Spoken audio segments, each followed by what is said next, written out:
In the heart of America's early farmland, hidden among rivers and barns, fortunes were quietly made or lost. The story of wheat may seem ordinary, but if you listen closely, you'll hear the echoes of a young nation whispering across time as the fields sway gently in the evening breeze. Please subscribe and tell us about you. Where are you from listening this story? In the early decades of the 19th century, the United States was a nation still listening closely to the land beneath its feet. Long before factory whistles pierced the morning air or stock tickers flashed prices across city walls, the rhythm of American life was set by soil, weather, and the slow turning of seasons. For most families, prosperity or hardship arrived not through distant markets, but through the success of a harvest.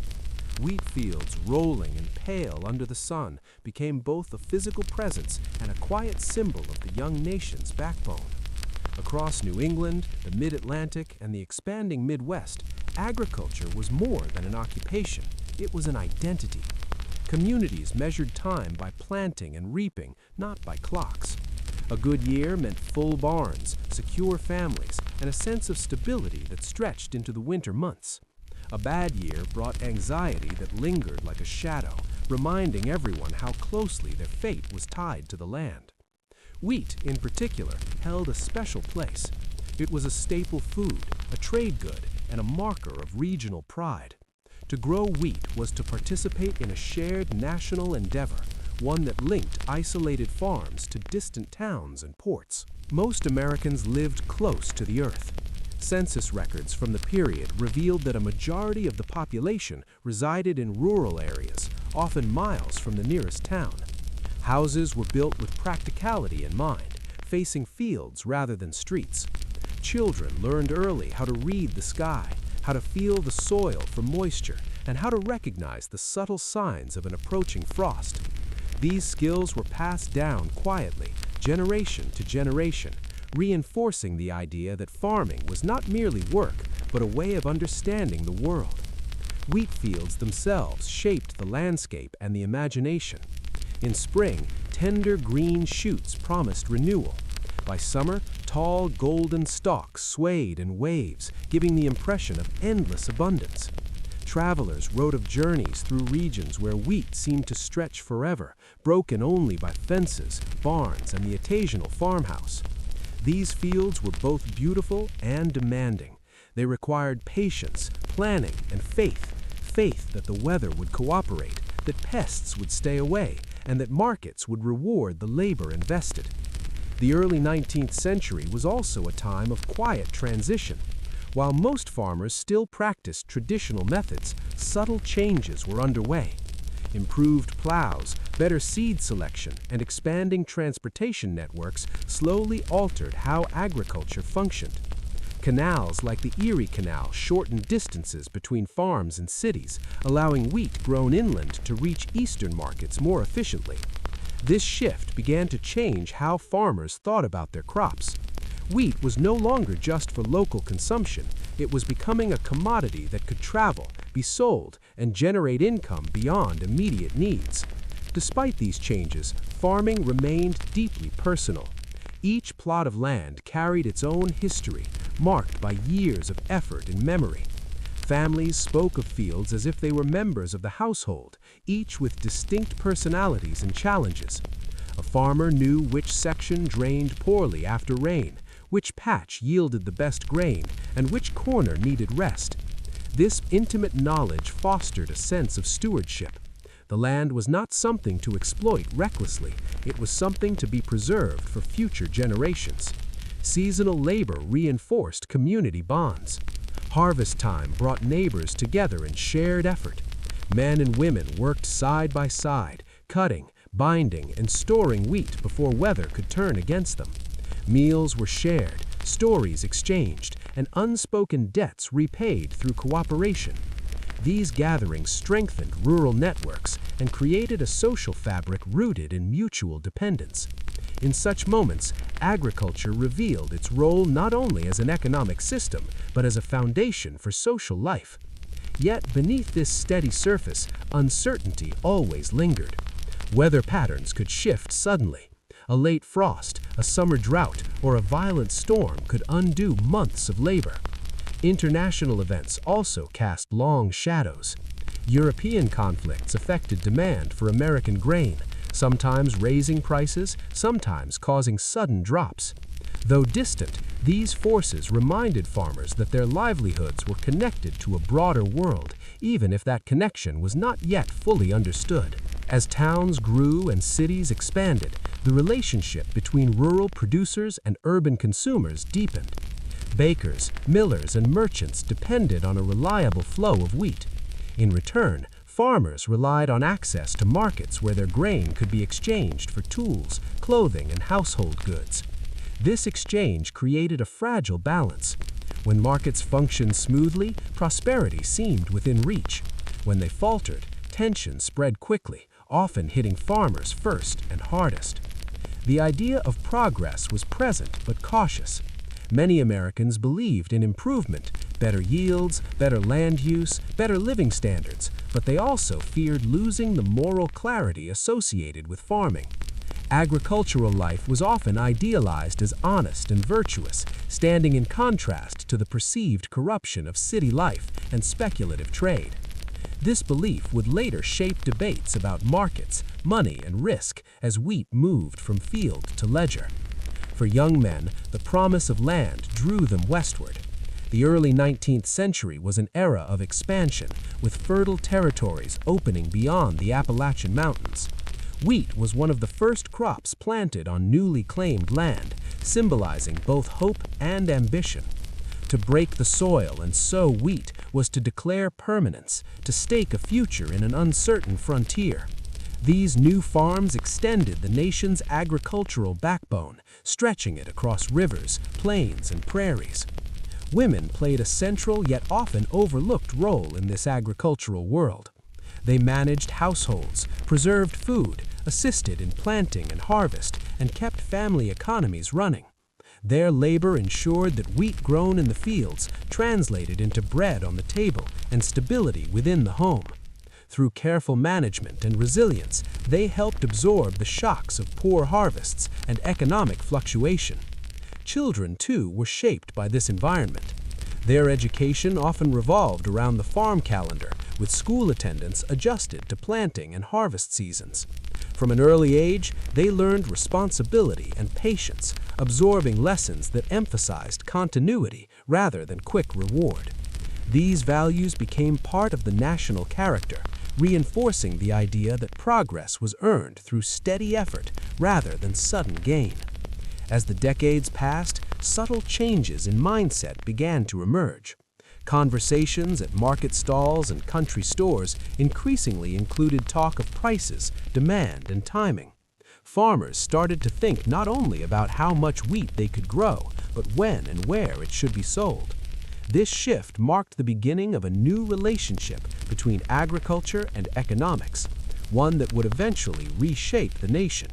Still, in these early years, the field remained central. Before contracts, before exchanges, before speculation, there was the simple act of sowing seed into the ground and waiting. This waiting required trust in nature, in community, and in the belief that effort would be rewarded. It was a slow, grounding process that defined American life in profound ways. The wheat fields of early 19th century America stood as quiet witnesses to a nation on the brink of transformation. They represented stability in a time of change, continuity amid expansion. Rooted in soil and seasons, they shaped livelihoods, values, and identities long before the storms of political and economic upheaval arrived.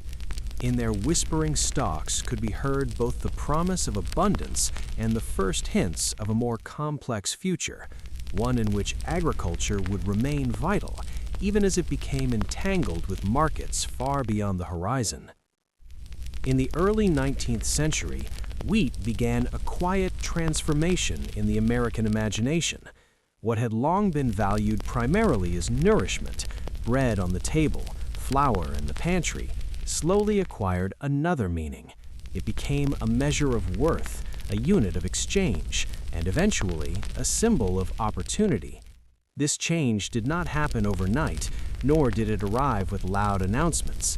Instead, it unfolded gradually, shaped by necessity, distance, and the growing realization that grain could carry value far beyond the farm gate. For generations, most farmers had grown wheat to meet immediate needs. Surplus, when it existed, was sold locally or traded for goods and services. Money played a role, but it was not always central. Barter remained common, and transactions were often personal, rooted in familiarity and trust. A sack of wheat might be exchanged for tools, cloth, or labor, reinforcing the idea that grain was useful because it sustained life. Its value was practical and tangible. As towns expanded and transportation improved, this understanding began to shift. Canals, turnpikes, and navigable rivers connected rural regions to distant markets. Grain grown in an inland field could now reach a coastal city and from there cross the Atlantic. This expanded reach altered perception. Grain was no longer tied only to local consumption, it was part of a larger system of trade. Farmers and merchants alike began to see wheat not just as food, but as something that could be moved, priced, stored, and timed. With distance came abstraction. Once wheat left the farm, it entered a chain of hands: millers, warehouse operators, shippers, and traders, each adding a layer between the grower and the consumer. In this process, wheat started to resemble other commodities. It could be graded, measured, and standardized. These practices made trade more efficient, but they also distanced the grain from its origins in soil and weather. A bushel of wheat became a unit, interchangeable with any other of similar quality. Markets played a critical role in this evolution. In cities, grain prices were posted publicly, discussed in newspapers, and debated in coffee houses. For the first time, farmers could hear about wheat prices in places they had never visited. Though access to this information was uneven, its influence was profound.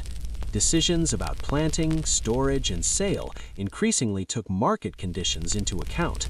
Wheat, once valued mainly for its presence on the table, now carried the promise of income and advancement. This change affected how farmers viewed risk. Previously, the greatest uncertainties were natural: weather, pests, soil exhaustion. Now, economic forces added new layers of unpredictability. A farmer might harvest a good crop only to find prices low due to oversupply or reduced demand. Conversely, a modest harvest could become profitable if prices rose. These fluctuations encouraged farmers to think strategically, weighing not just how much wheat to grow, but when and where to sell it. Merchants were quick to recognize the potential. Grain dealers emerged as intermediaries, buying wheat from farmers and selling it onward. Some operated modestly, serving nearby regions. Others expanded their reach, building networks that linked farms to national and international markets. For these merchants, wheat represented capital in motion. It could be stored, shipped, and sold when conditions were favorable. Timing became as important as quantity. Storage itself became a form of power. Granaries and warehouses allowed wheat to be held back from the market, creating flexibility and influence over price. Those who controlled storage could wait for demand to rise, while farmers without such resources often had to sell quickly to meet immediate needs. This imbalance highlighted a growing divide between producers and traders. Wheat was still grown in the fields, but its value was increasingly determined elsewhere. The language surrounding wheat began to change as well. Conversations once focused on yield and quality now included talk of prices, margins, and profit. Newspapers reported on grain markets alongside political news, reinforcing the idea that wheat was part of the nation's economic pulse. For urban readers, grain prices became indicators of prosperity or concern. For rural families, they signaled opportunity or hardship, often months before the effects were felt directly. International trade amplified these dynamics. European demand for American wheat rose and fell with harvests, conflicts, and population growth abroad. When foreign crops failed, American grain became more valuable. When European harvests were strong, demand softened. These distant events influenced local decisions, even if the connections were not always clear. Wheat fields in Ohio or Pennsylvania were in subtle ways responding to conditions thousands of miles away. This growing interdependence encouraged new ways of thinking about agriculture. Wheat was no longer just part of a household economy, it was part of a national and global system. Success depended not only on skill and effort, but on information and timing. Those who understood markets gained advantages, while others struggled to adapt. The idea that knowledge itself could generate profit took hold, reshaping attitudes towards farming. Yet this transformation was not without tension. Many Americans felt uneasy about treating food as a source of speculation. Wheat, after all, fed families and communities. Turning it into an instrument of profit raised moral questions. Was it right to hold grain back to raise prices? Should essential goods be subject to the same market forces as manufactured items? These concerns reflected deeper anxieties about change, fairness, and the role of money in society. Religious leaders, writers, and farmers themselves debated these issues. Some warned that excessive focus on profit could erode traditional values of stewardship and community. Others argued that trade and profit were natural extensions of productivity and innovation. They saw markets as tools that rewarded efficiency and encouraged growth. Wheat, in this view, was not diminished by its economic role, it was elevated, contributing to national strength and prosperity. On the ground, practical considerations often outweighed philosophical debate. Farmers needed income to buy land, tools, and supplies. Selling wheat for profit made these goals attainable. As families expanded and expectations rose, the cash generated by grain sales became increasingly important. Wheat enabled social mobility, allowing some farmers to invest, expand, or move to new territories. In this way, grain became a vehicle for aspiration. The transformation also influenced how land was valued. Fertile wheat-growing regions attracted settlers and investors alike. Land prices rose in areas known for strong yields and access to markets. This in turn reinforced the idea of wheat as wealth embedded in the soil. Owning productive land meant owning future potential, linking agriculture directly to concepts of capital and investment. Over time, these shifts laid the groundwork for more formalized trading practices. While early exchanges remained informal, the habits of thinking were already changing. Farmers and merchants were learning to anticipate prices, assess trends, and make decisions based on expectations rather than immediate needs. Wheat was becoming abstracted into figures and forecasts, even as it continued to grow from the earth. Despite these changes, the physical reality of wheat never disappeared. Fields still demanded care, and harvests still depended on weather and labor. The transformation was not a replacement of old values, but an addition to them. Wheat existed simultaneously as food and as asset, grounding economic ambition in the rhythms of nature. This dual identity made it powerful and, at times, contradictory. By the middle of the 19th century, the idea of grain as gold was firmly established. Wheat had entered the realm of trade and profit, shaping decisions far beyond the farm. It influenced settlement patterns, market behavior, and national conversations about growth and fairness. Yet its roots remained in the soil, reminding Americans that all wealth, no matter how abstract, ultimately began with the land. This quiet evolution set the stage for even greater changes to come. As markets grew more complex and speculation more pronounced, the role of wheat would continue to expand. But in these early years, its transformation was still marked by gradual adjustment rather than sudden upheaval. Wheat became more than food, not through revolution, but through accumulation of connections, information, and ambition, reflecting a nation learning to see its harvest not only as sustenance, but as opportunity woven into the fabric of economic life. In the early 19th century, America's interior was no longer as isolated as it once had been. While farms still sat amid wide fields and quiet roads, a subtle but powerful transformation was underway. Market towns began to appear where paths crossed, where rivers bent gently, or where canals promised movement. These towns were not built for grandeur, they were built for exchange. Grain, timber, livestock, and people flowed through them, linking inland farms to distant cities and eventually to the wider world. For farmers, distance had always been a defining challenge. Wheat grown far from the coast was valuable only if it could be moved efficiently. Before major transportation improvements, hauling grain overland was slow, costly, and exhausting. Wagons creaked along muddy roads, sometimes taking weeks to reach a market town only a few dozen miles away. By the time wheat arrived, its value could be diminished by spoilage, damage, or simple exhaustion of the farmer who brought it. This reality kept many farms focused on subsistence and local exchange. Rivers changed everything. America's vast network of waterways offered natural highways through the continent. The Ohio, Mississippi, Hudson, and countless smaller rivers became arteries of trade, carrying wheat from interior farms toward population centers.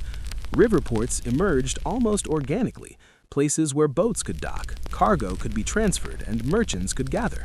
These ports were often modest at first, a warehouse, a dock, a few shops, and a tavern. Yet their importance quickly grew. At river ports, wheat took on a new life.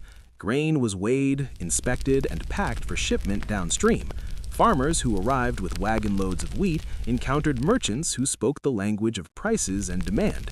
These interactions were sometimes uneasy, as farmers navigated unfamiliar negotiations. Still, the opportunity was undeniable. A single trip to a river port could connect a rural producer to markets hundreds of miles away.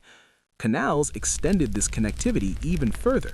The early 19th century witnessed ambitious canal projects designed to overcome natural barriers and shorten trade routes. The Erie Canal was the most famous, linking the Great Lakes to the Hudson River and New York City. Its impact was immediate and dramatic. Wheat grown in western New York and the Ohio Valley could now reach eastern markets at a fraction of the previous cost. What once took weeks could now take days. Market towns flourished along these canals. They became centers of storage, processing, and exchange. Grain elevators and warehouses rose alongside locks and towpaths. Streets buzzed with activity during harvest season as wagons arrived from surrounding farms. Merchants kept ledgers, millers ran their stones, and boatmen prepared cargo for transport. These places were rural and urban worlds met, where the language of the field blended with the language of commerce. River ports also became cultural crossroads. People from different regions met there: farmers, traders, immigrants, and laborers. Languages mixed, ideas spread, and news circulated. Taverns and inns buzzed with conversation about harvests, prices, and prospects. These interactions helped dissolve regional isolation, fostering a shared sense of participation in a national economy. For merchants, market towns and river ports offered opportunity and risk. They invested in storage facilities, transportation contracts, and credit relationships. Their profits depended on timing and judgment. Buy too early or sell too late, and losses could be severe. Yet, successful merchants played a crucial role, bridging the gap between producers and consumers. They transformed scattered harvests into organized flows of goods. Farmers' relationships with these towns were complex. On one hand, market towns provided access and opportunity. On the other, they introduced new dependencies. Farmers without ready access to transportation or storage often had little choice but to sell when prices were low. Those who could afford to wait or transport their grain farther gained advantages. This unevenness reflected broader changes in rural life, as markets rewarded some and pressured others. The physical design of market towns reflected their purpose. Streets were laid out to accommodate wagons and carts. Warehouses stood close to docks and depots. Grain sacks piled high during harvest season, creating landscapes defined by commerce. These towns lacked the refinement of established cities, but they possessed energy and ambition. They were places in motion, shaped by the flow of goods and people. River ports also tied inland regions to international trade. Wheat shipped downstream might reach coastal ports and then cross oceans. Farmers who never saw the sea nonetheless felt its influence. A rise in European demand could lift prices in a small river town, while distant disruptions could depress them. These connections reinforced the idea that American agriculture was part of a global system, even in its early stages. As networks expanded, the scale of trade increased. What began as local exchange grew into regional coordination. Market towns began to specialize, some focusing on storage, others on milling or shipping. Competition emerged among towns, each seeking better connections and greater influence. Decisions about where to build canals or rail lines became matters of intense debate, shaping regional fortunes for decades. The rise of market towns and river ports also altered daily life. Farmers timed their work around market schedules. Families planned trips to town not only for selling grain, but for purchasing goods and socializing. Towns became places of news, learning, and aspiration. They offered glimpses of a wider world, reinforcing the sense that rural life was connected to something larger. Despite their growing importance, these towns remained grounded in agriculture. Their prosperity rose and fell with harvests. A poor wheat year could quiet streets and strain businesses. This dependence kept commerce tied closely to the land, reminding all involved that markets, for all their complexity, rested on the success of fields and farmers. By linking inland farms to distant cities, market towns and river ports created the first true agricultural trade networks in America. They transformed geography into opportunity, turning rivers and rails into lifelines. Through them, wheat moved not just across space, but into a new role within the nation's economy. These networks laid the foundation for more formal markets and more abstract forms of trade, but they remained rooted in physical movement and human connection. In their busy docks and crowded streets, the future quietly took shape. The rise of market towns and river ports marked a turning point, when American agriculture stepped beyond local boundaries and entered a wider world of exchange. It was a transformation driven not by sudden invention, but by steady movement of grain, of people, and of ideas, carried along the currents of rivers and the rails of a growing nation. In the early 19th century, long before formal exchanges and standardized contracts, American commerce often rested on something far less tangible: a man's word. In farmyards, market towns, and river ports, agreements were made with handshakes and quiet promises. These informal arrangements between farmers and merchants would later be recognized as early forms of forward contracts, understandings that a crop not yet harvested would be sold at a price agreed upon in advance. At the time, they felt less like financial instruments and more like practical solutions to shared uncertainty. For farmers, the future was always uncertain. Wheat planted in spring faced months of exposure to weather, pests, and disease. Even a healthy crop could lose value if prices fell by harvest time. Merchants, too, faced uncertainty. They needed reliable supplies to meet demand, but had no guarantee that enough grain would be available when needed. Forward agreements emerged naturally from this tension, offering a way to reduce risk on both sides. These agreements were rarely written down. A farmer might meet a merchant at a local market town or river port and discuss the coming harvest. They would talk about the condition of the fields, the expected yield, and prevailing prices. If both saw advantage, they would settle on a price for wheat to be delivered weeks or months later. A handshake sealed the deal. In that moment, future labor and future grain were transformed into present expectation. Trust was the foundation of these arrangements. In small communities, reputation mattered deeply. A farmer known for honest dealings and reliable delivery was valued. A merchant known for fair pricing and prompt payment earned loyalty. Breaking an agreement carried consequences beyond immediate loss. It could damage standing within the community, limiting future opportunities. This social enforcement gave informal contracts their strength. Risk, however, never disappeared. A farmer who agreed to sell wheat in advance assumed the risk of crop failure. If harvests were poor, fulfilling the agreement could become difficult or even impossible. Merchants faced their own dangers. If market prices rose sharply, they might find themselves paying more than necessary for grain they had agreed to buy at a fixed price. Yet both sides accepted these risks as part of doing business in an uncertain world. These early forward contracts were shaped by practical needs rather than abstract theory. Farmers sought stability. Knowing in advance what price they would receive allowed them to plan purchases, pay debts, or invest in improvements. Merchants sought predictability. Securing future supplies enabled them to meet obligations to millers, shippers, and urban buyers. In this way, forward agreements smoothed the flow of trade. The language used in these negotiations reflected their personal nature. Conversations were informal, often taking place over meals or in taverns. Terms were discussed plainly, without technical jargon. Quantity, quality, delivery location, and timing were understood through shared experience. Both parties relied on mutual understanding rather than legal precision. This simplicity masked the sophistication of what they were doing, managing future uncertainty through agreement. As markets expanded, these practices became more common. Improved transportation meant that merchants operated across wider regions, increasing the importance of securing supplies in advance. Farmers, hearing of price swings in distant cities, grew more aware of timing and market risk. Forward agreements offered a way to navigate this new complexity without abandoning familiar customs. Disputes did arise. A delayed delivery, a disagreement over quality, or an unexpected market shift could strain relationships. When conflicts occurred, they were often resolved locally, through negotiation or mediation by respected community members. Courts were a last resort, seen as costly and disruptive. The preference for local resolution reinforced the idea that these agreements were grounded in social bonds rather than legal frameworks. Over time, patterns emerged.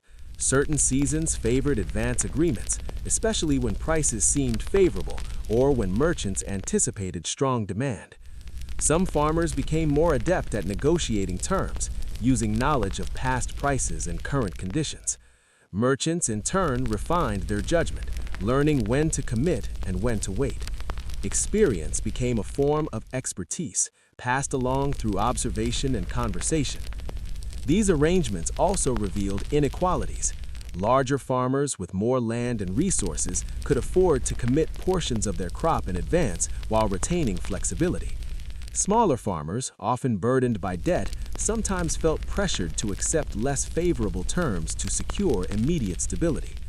Merchants with access to storage and credit held advantages over those who did not. Forward contracts reduced some risks while highlighting others. Moral questions accompanied these practices.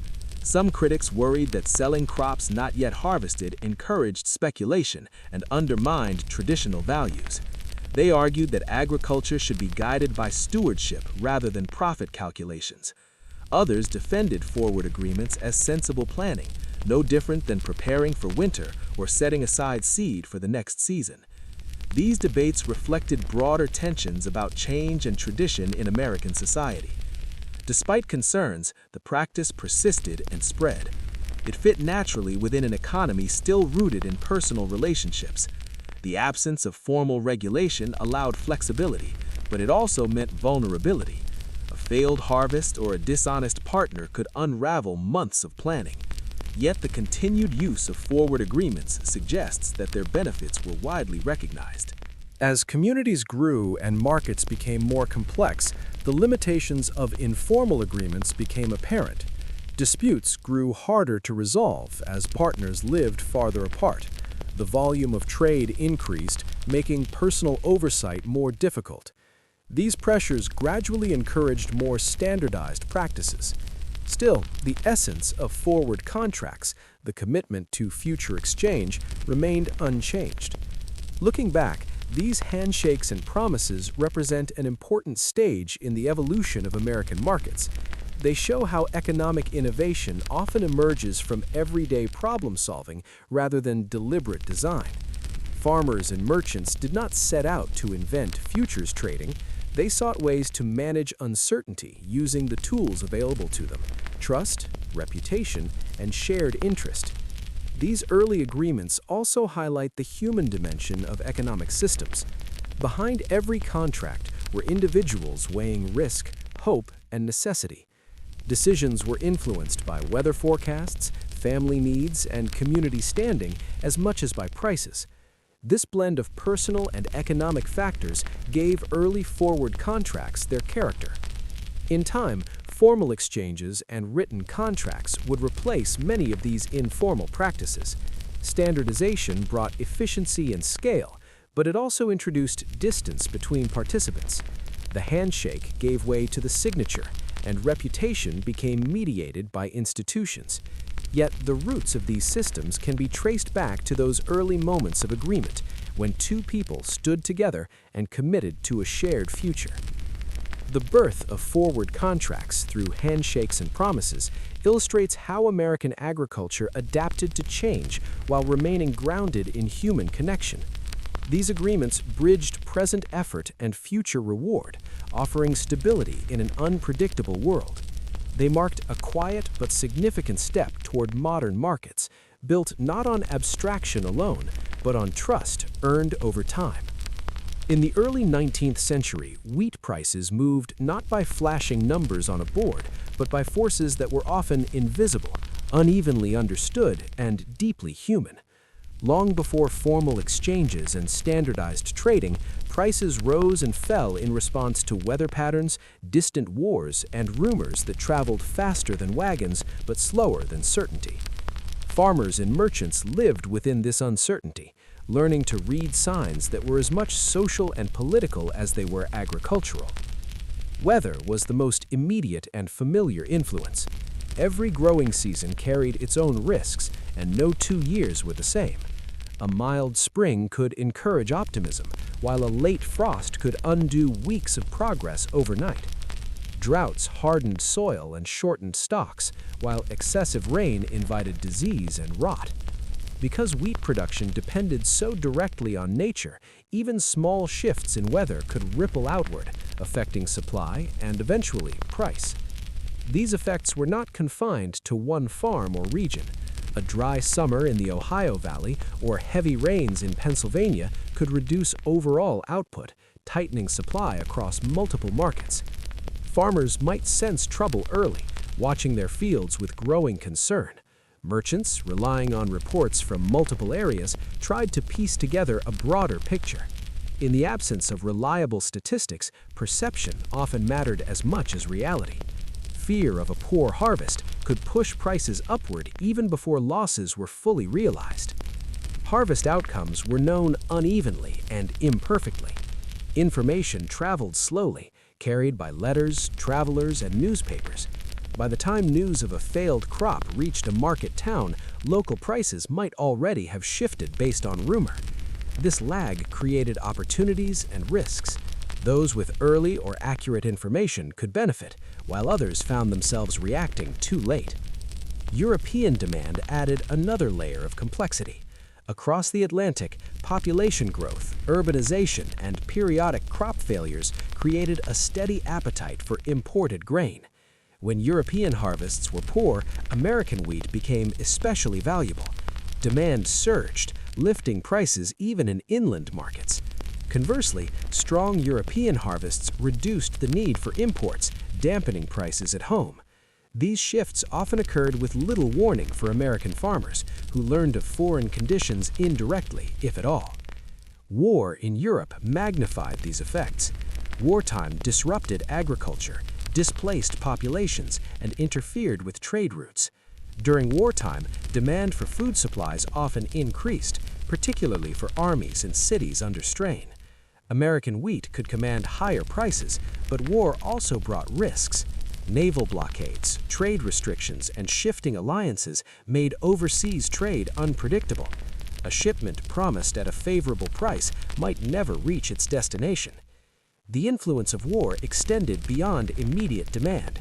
Political instability created uncertainty that filtered into markets. Merchants speculated about future shortages or surpluses, adjusting their behavior accordingly. Farmers heard fragments of news, reports of battles, rumors of peace talks, and tried to interpret what they might mean for prices months later. These interpretations were rarely precise, but they shaped decisions nonetheless. Rumor played a powerful role in this environment. In the absence of formal reporting systems, unverified information could move prices. A traveler arriving at a river port might claim that European crops had failed, or that a new conflict was imminent. Such claims, repeated and embellished, could influence buying and selling behavior. Sometimes rumors proved accurate, often they did not. Yet their impact was real, reflecting the psychological dimension of markets. Local gossip also mattered. Talk of a poor harvest in a neighboring county could affect prices even if one's own fields were healthy. Merchants might raise prices in anticipation of reduced supply, while farmers might hold grain longer, waiting for further increases. These reactions could become self-reinforcing, amplifying the effects of incomplete information. Political tension closer to home added further uncertainty. Debates over tariffs, trade policy, and relations with foreign powers influenced expectations about market access and prices. Farmers and merchants paid attention to these discussions, even if they did not fully grasp their implications. A proposed tariff or treaty could alter trade flows, affecting demand for American wheat. The connection between politics and prices became increasingly apparent. Transportation disruptions also played a role. Flooded rivers, damaged canals, or impassable roads could delay shipments, creating temporary shortages in some markets and surpluses in others. These logistical challenges interacted with weather and demand, producing localized price movements. A farmer might receive a high price one year simply because grain could not arrive from elsewhere, only to face lower prices the next when transportation improved. In this environment, price discovery was an art rather than a science. Farmers relied on past experience, local observation, and fragments of news. Merchants drew on networks of contacts, correspondence, and intuition. Neither group possessed complete information, and both made decisions under uncertainty. Success depended on judgment as much as on effort. This uncertainty shaped behavior. Some farmers chose to sell early, accepting lower prices in exchange for certainty. Others held grain, hoping for better returns later. Merchants balanced inventory and risk, deciding when to buy, store, or ship. Each choice reflected a personal assessment of weather, war, and rumor, a calculus informed by experience and temperament. The emotional toll of these forces should not be underestimated. A farmer who watched prices rise after selling early might feel regret, while a farmer who held grain during a price drop might feel anxiety or frustration. Merchants faced similar pressures, their fortunes tied to decisions made under imperfect knowledge. These experiences reinforced the sense that markets were unpredictable and sometimes unfair. Yet, over time, patterns emerged. Farmers and merchants learned to recognize certain signals and seasonal tendencies. They noticed how prices often rose after reports of poor harvests or during periods of political unrest. They observed how rumors could inflate prices temporarily before reality asserted itself. This learning did not eliminate risk, but it fostered a more sophisticated understanding of market dynamics. These experiences also encouraged the development of practices designed to manage uncertainty. Storage allowed grain to be held until conditions improved. Advance agreements provided price certainty. Diversification of crops reduced reliance on a single outcome. Each adaptation reflected lessons learned from exposure to volatile forces beyond individual control. The absence of formal exchanges meant that these adjustments occurred informally and unevenly. Knowledge spread through conversation, observation, and shared experience, rather than institutional channels. Markets were fragmented, with prices varying widely across regions. This fragmentation made wheat trading both challenging and deeply local, even as it responded to global forces. Looking back, the movement of wheat prices in this period reveals the complex interplay between nature, politics, and perception. Weather determined yields, war influenced demand and trade, and rumor shaped expectations. Together, these forces created a dynamic environment in which prices fluctuated long before the emergence of modern financial systems. This complexity also underscores the resilience of those who worked within it. Farmers and merchants adapted to uncertainty with pragmatism and creativity. They developed ways of thinking about risk that balanced caution and opportunity. Their experiences laid the groundwork for later innovations, including more formalized markets and information systems. In a world without instant communication or standardized trading, prices were not merely numbers, they were expressions of collective belief and fear. They reflected what people thought might happen as much as what had already occurred. This human element gave early grain markets their character, blending economic calculation with intuition and rumor. The forces that moved wheat prices in this era remind us that markets have always been shaped by more than supply and demand alone. They are influenced by weather patterns, political events, and the stories people tell one another. Long before formal exchanges existed, these forces guided decisions and fortunes, weaving uncertainty into the fabric of American agricultural life. Through unpredictable harvests, distant wars, and whispered rumors, wheat prices rose and fell, carrying with them the hopes and anxieties of a growing nation. These movements were early signals of a more interconnected world, where local fields responded to global events, and where understanding the future meant listening carefully, not only to the land, but to the currents of history moving just beyond the horizon. In the early decades of the 19th century, Chicago was little more than a rough settlement perched on the edge of a vast inland world. It sat where land and water hesitated, between the marshy southern shore of Lake Michigan and the slow-moving Chicago River. To many Americans at the time, it seemed an unlikely place for greatness. The ground was soft, the winters harsh, and the population small.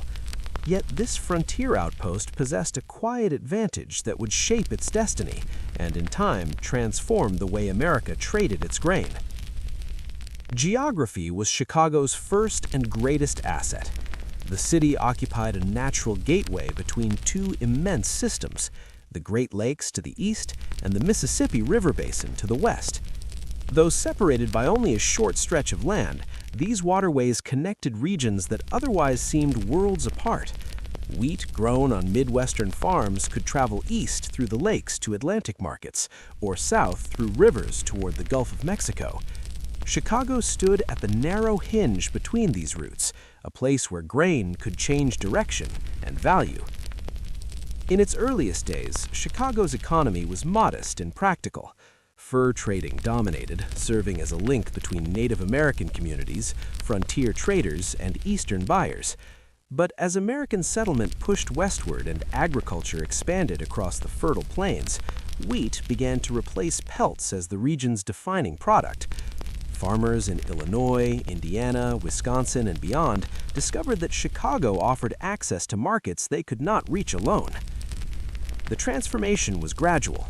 At first, wheat arrived in small quantities, carried by wagon over muddy roads. The journey was difficult, but the reward was real. Chicago merchants were eager buyers, aware that grain could be shipped onward through the Great Lakes. Even before major infrastructure projects were completed, the city began to attract farmers seeking better prices and broader opportunities. The opening of canals accelerated this process. The Illinois and Michigan Canal, completed in the mid-19th century, linked Lake Michigan to the Illinois River, creating a continuous water route from the Great Lakes to the Mississippi system. This connection turned Chicago into a true crossroads. Grain that arrived in the city could now flow in multiple directions, depending on demand and price. This flexibility gave Chicago an edge over rival towns tied to single routes. As grain volumes increased, Chicago's waterfront changed.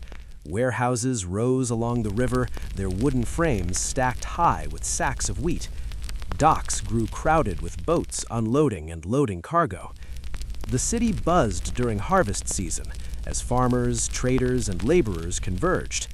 The smell of grain mixed with the sounds of commerce, shouting, bargaining, and the creak of carts. Chicago's merchants quickly realized that location alone was not enough. To manage the growing flow of grain, they needed systems. Storage became critical. Grain arriving all at once during harvest could not be shipped immediately. Granaries and warehouses allowed merchants to hold grain until transportation was available or prices improved. Control of storage meant control of timing, and timing meant profit. With storage came new ways of thinking about grain. Grain stored in a warehouse could be sold without being physically present. A farmer might deliver grain, receive a receipt, and leave with cash or credit. That receipt represented ownership of wheat stored elsewhere, introducing a degree of abstraction previously unknown in rural trade. Grain began to exist not only in sacks, but on paper. Chicago's growth attracted ambitious individuals. Merchants, millers, and speculators arrived, drawn by opportunity. Some had backgrounds in trade, others learned quickly through experience. They shared a willingness to take risks and an understanding that Chicago's future lay in organizing the flow of grain. Their activities pushed the city beyond simple exchange towards something more complex. The city's rapid expansion created challenges. Grain quality varied widely, and disputes over condition and weight were common. A bushel of wheat from one farm was not always equivalent to a bushel from another. Merchants needed ways to standardize and classify grain to facilitate trade. Informal grading practices emerged, relying on inspection and reputation. These early efforts laid the groundwork for later formal systems. Railroads further transformed Chicago's role. As tracks spread across the Midwest, Chicago became their natural convergence point. Grain that once traveled slowly by wagon could now reach the city quickly and in greater volume.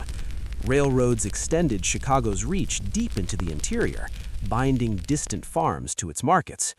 The city's influence expanded with every mile of track laid. This influx of grain intensified competition among merchants. Prices fluctuated rapidly as supply surged during harvest and tightened at other times. Merchants sought ways to manage this volatility. Some made advance agreements with farmers, securing grain before it arrived. Others speculated, buying and holding wheat in anticipation of price increases. These practices were still informal, but they reflected a growing sophistication. Chicago's environment encouraged experimentation. The city lacked the entrenched traditions of older eastern ports, allowing new ideas to take root. Traders adapted quickly, developing customs and practices suited to high-volume, fast-moving trade.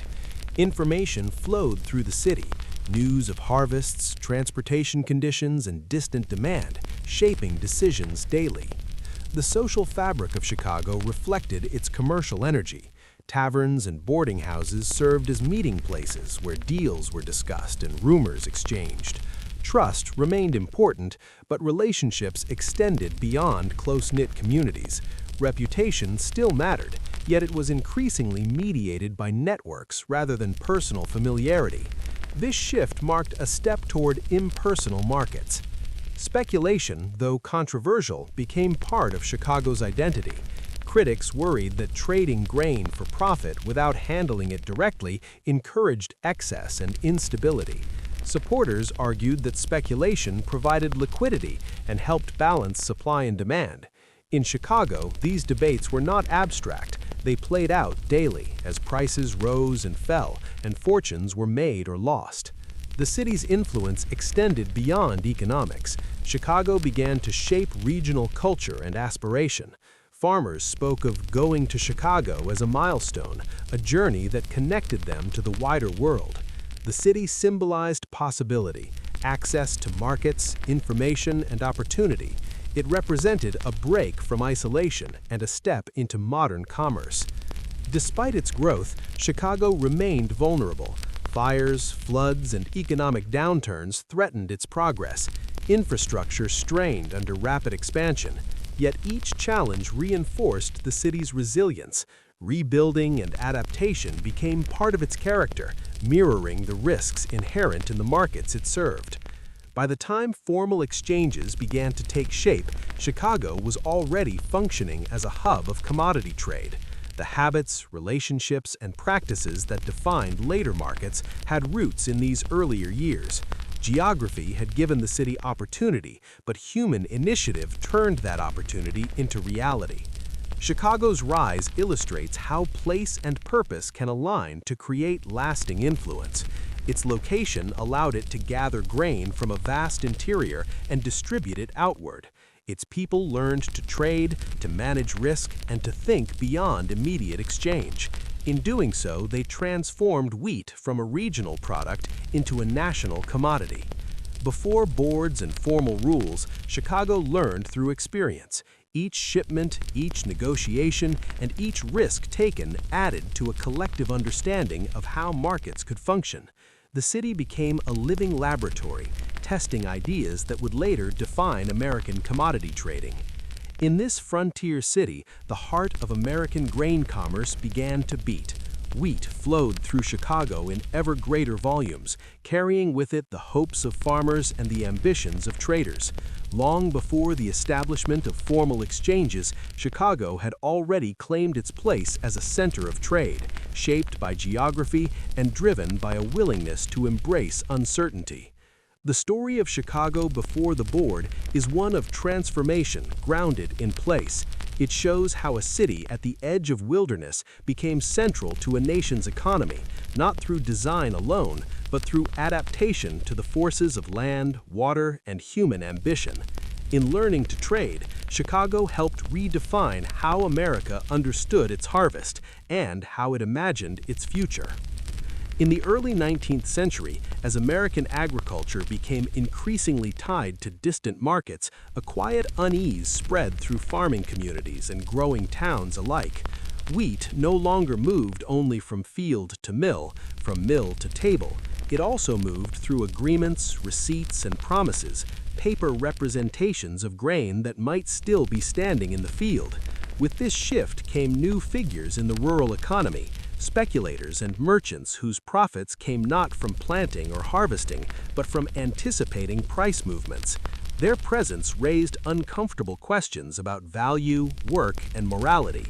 For generations, American culture had celebrated labor that was visible and physical. Farming held a special moral status. It was seen as honest, grounding, and virtuous, work that connected individuals directly to the land and to one another. A farmer's reward came slowly, through patience and effort, and success was widely viewed as deserved. This belief formed part of the nation's identity, particularly in a republic that valued independence and self-reliance. Speculation challenged these ideals. To many observers, speculators appeared to profit without producing anything tangible. They bought and sold claims to wheat rather than wheat itself, sometimes never touching a grain. Their gains depended on timing, information, and judgment rather than physical effort. This distinction troubled those who believed wealth should be earned through visible contribution. The idea that someone could grow rich from paper contracts while farmers labored through heat and cold seemed unsettling. Merchants occupied an ambiguous position in this moral landscape. On one hand, they performed necessary functions. They transported grain, provided storage, extended credit, and connected producers to consumers. Without merchants, large-scale trade would have been impossible. On the other hand, their increasing involvement in speculative practices blurred the line between service and profit-seeking. When merchants began holding grain to wait for higher prices or making advance agreements to secure advantage, critics questioned their motives. This unease surfaced most clearly during periods of price volatility. When wheat prices rose sharply, merchants and speculators were often accused of hoarding or manipulation. Farmers who had already sold their crops watched prices climb and felt resentment. Urban consumers, facing higher bread prices, blamed intermediaries rather than distant weather or foreign demand. In these moments, speculation became a convenient explanation for hardship, even when its role was complex. Public discourse reflected these tensions. Newspapers published essays and editorials debating the legitimacy of speculative trade. Some writers warned that unchecked speculation could corrode moral values, encouraging greed and detachment from real work. They argued that treating essential goods like wheat as objects of speculation threatened social stability. Others defended speculators as risk-takers who provided liquidity and helped balance supply and demand. In Chicago, these debates were not abstract. They played out daily as prices rose and fell and fortunes were made or lost. Religious leaders also weighed in. Sermons occasionally addressed economic behavior, cautioning against excessive pursuit of profit. While few condemned trade outright, many urged moderation and fairness. They reminded congregations that food was a gift tied to survival and community, not merely a means of enrichment. These moral frameworks shaped how people interpreted market behavior, influencing trust and suspicion. Farmers themselves held varied views. Some resented speculators deeply, seeing them as outsiders who benefited from farmers' vulnerability. Others participated willingly in speculative practices, selling future crops or holding grain in anticipation of higher prices. These farmers recognized that markets rewarded foresight as well as labor. Yet even among participants, discomfort lingered. Profiting from price movements could feel different from profiting from a good harvest. The language used to describe speculation revealed underlying attitudes. Speculators were often portrayed as gamblers, betting on outcomes rather than contributing to production. This comparison suggested recklessness and moral hazard. Farming, by contrast, was framed as steady and responsible. The contrast reinforced cultural divisions between those who worked the land and those who worked the market. Merchants navigated this terrain carefully. Many emphasized their role as facilitators rather than profiteers.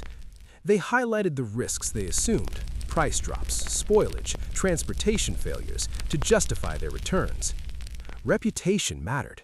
A merchant perceived as fair and transparent could earn community respect, while one seen as manipulative faced social isolation. Moral judgment was closely tied to behavior, not merely occupation. Speculation also raised questions about fairness and access. Those with capital, information, and connections were better positioned to profit from price movements. Small farmers, often constrained by debt and immediate needs, had less flexibility.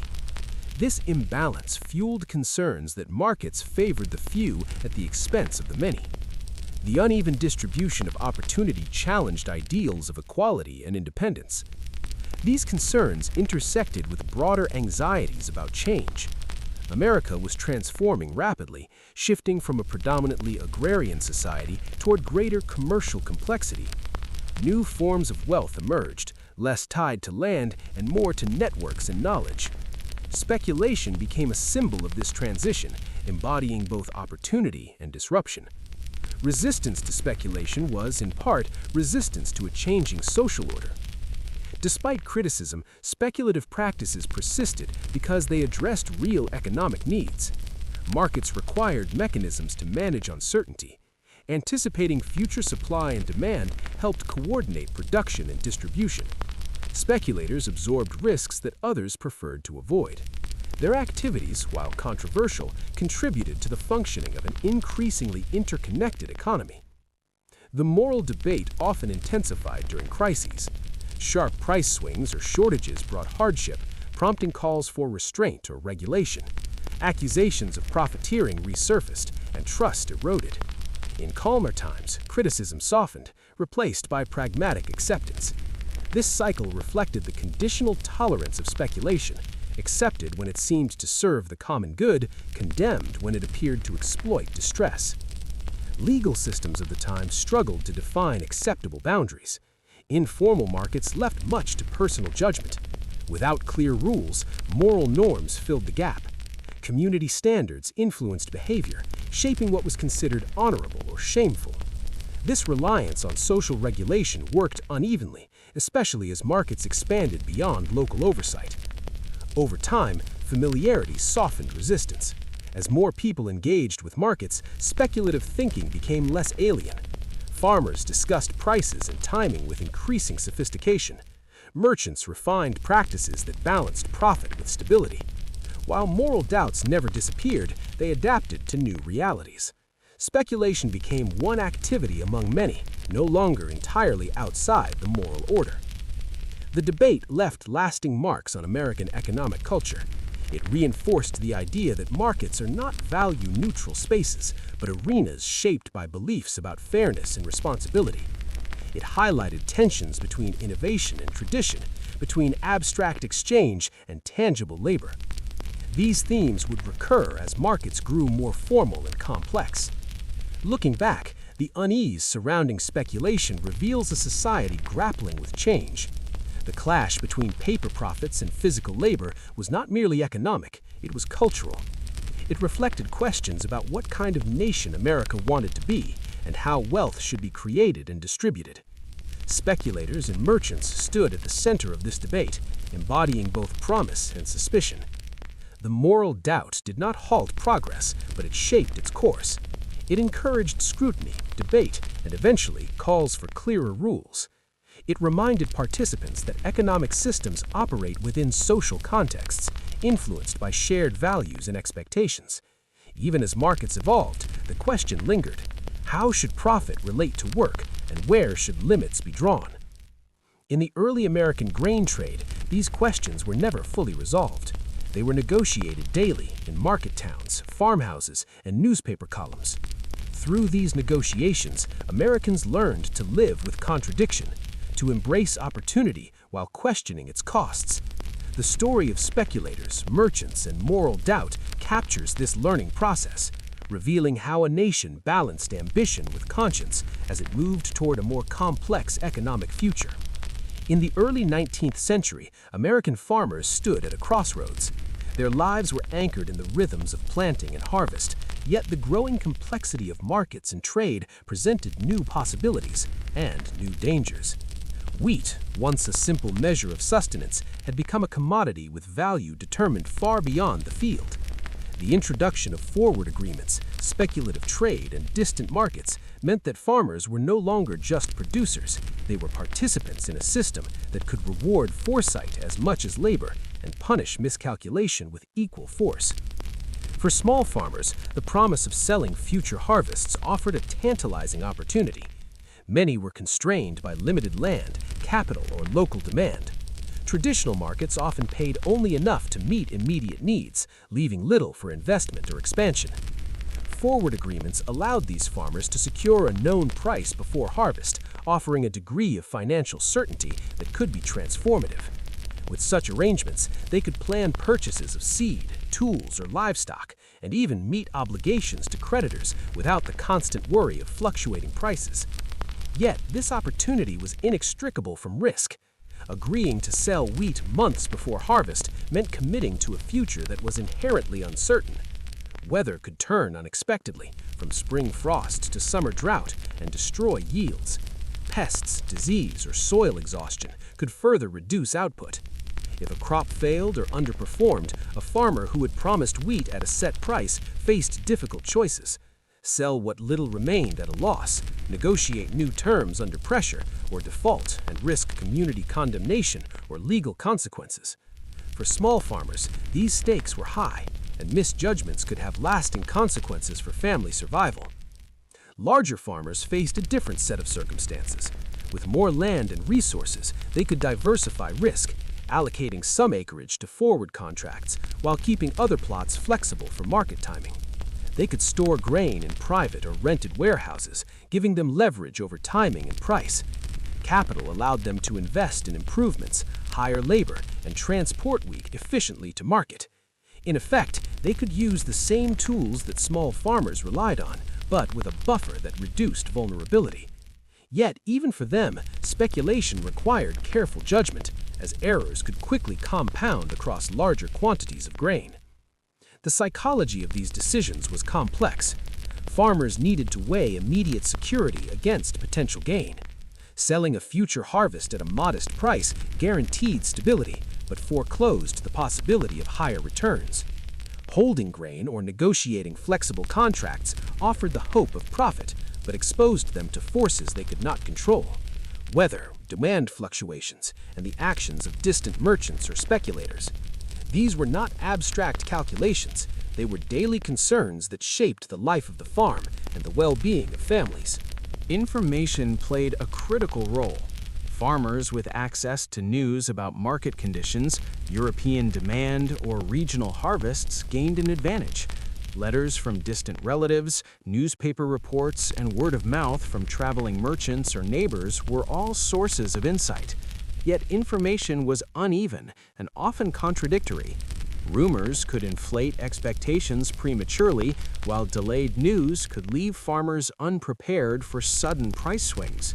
Navigating this information required discernment and experience, blending observation with intuition. Community networks also influenced decision-making. Farmers often shared knowledge, advice, and warnings. Elders recounted past experiences, noting years of poor weather or favorable demand. Cooperative strategies emerged informally. Neighbors discussed the timing of sales, the reliability of merchants, and safe practices for storing grain. Social ties reinforced trust and mitigated some risks, but they could not eliminate uncertainty entirely. The influence of peers was a double-edged sword.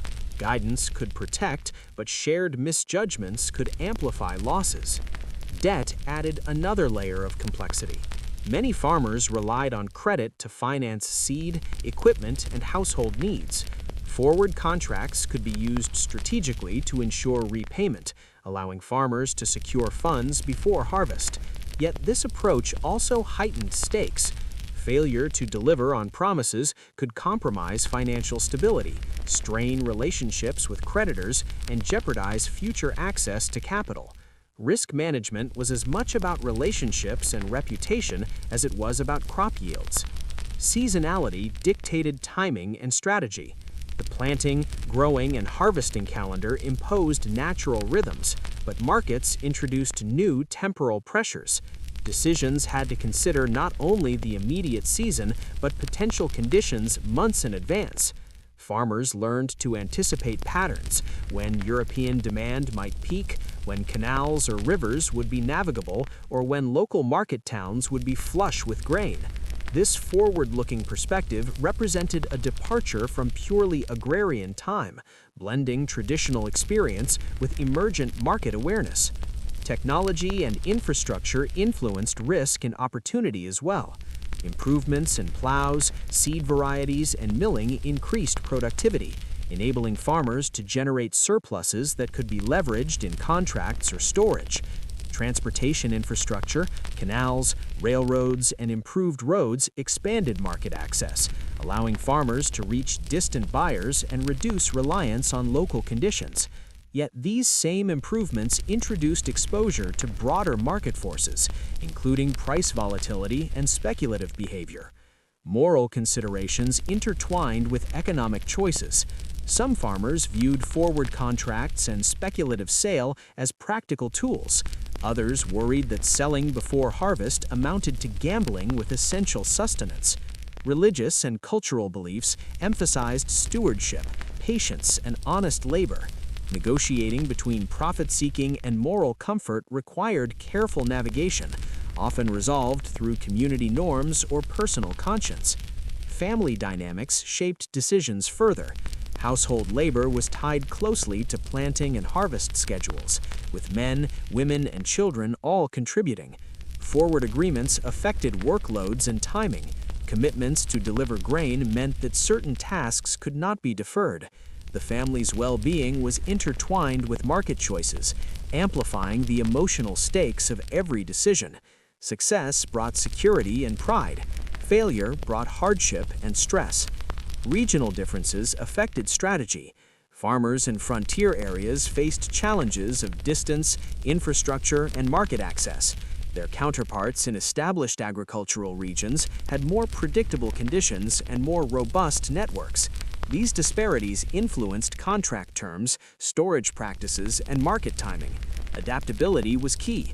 A one-size-fits-all approach could not succeed across diverse landscapes. The experience of navigating risk and opportunity fostered skills beyond agriculture. Farmers developed judgment, negotiation abilities, and strategic thinking.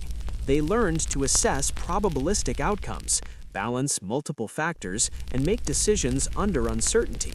These skills were valuable in personal, economic, and civic life, contributing to a culture of resilience and prudence. Over time, patterns emerged. Farmers learned which merchants were reliable, which routes were dependable, and how seasonal and international factors influenced prices. Knowledge accumulated through experience, observation, and conversation forming an informal but sophisticated understanding of market dynamics.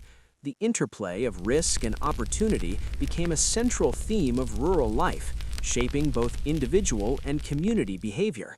Despite challenges, engagement with forward agreements and emerging markets offered real rewards.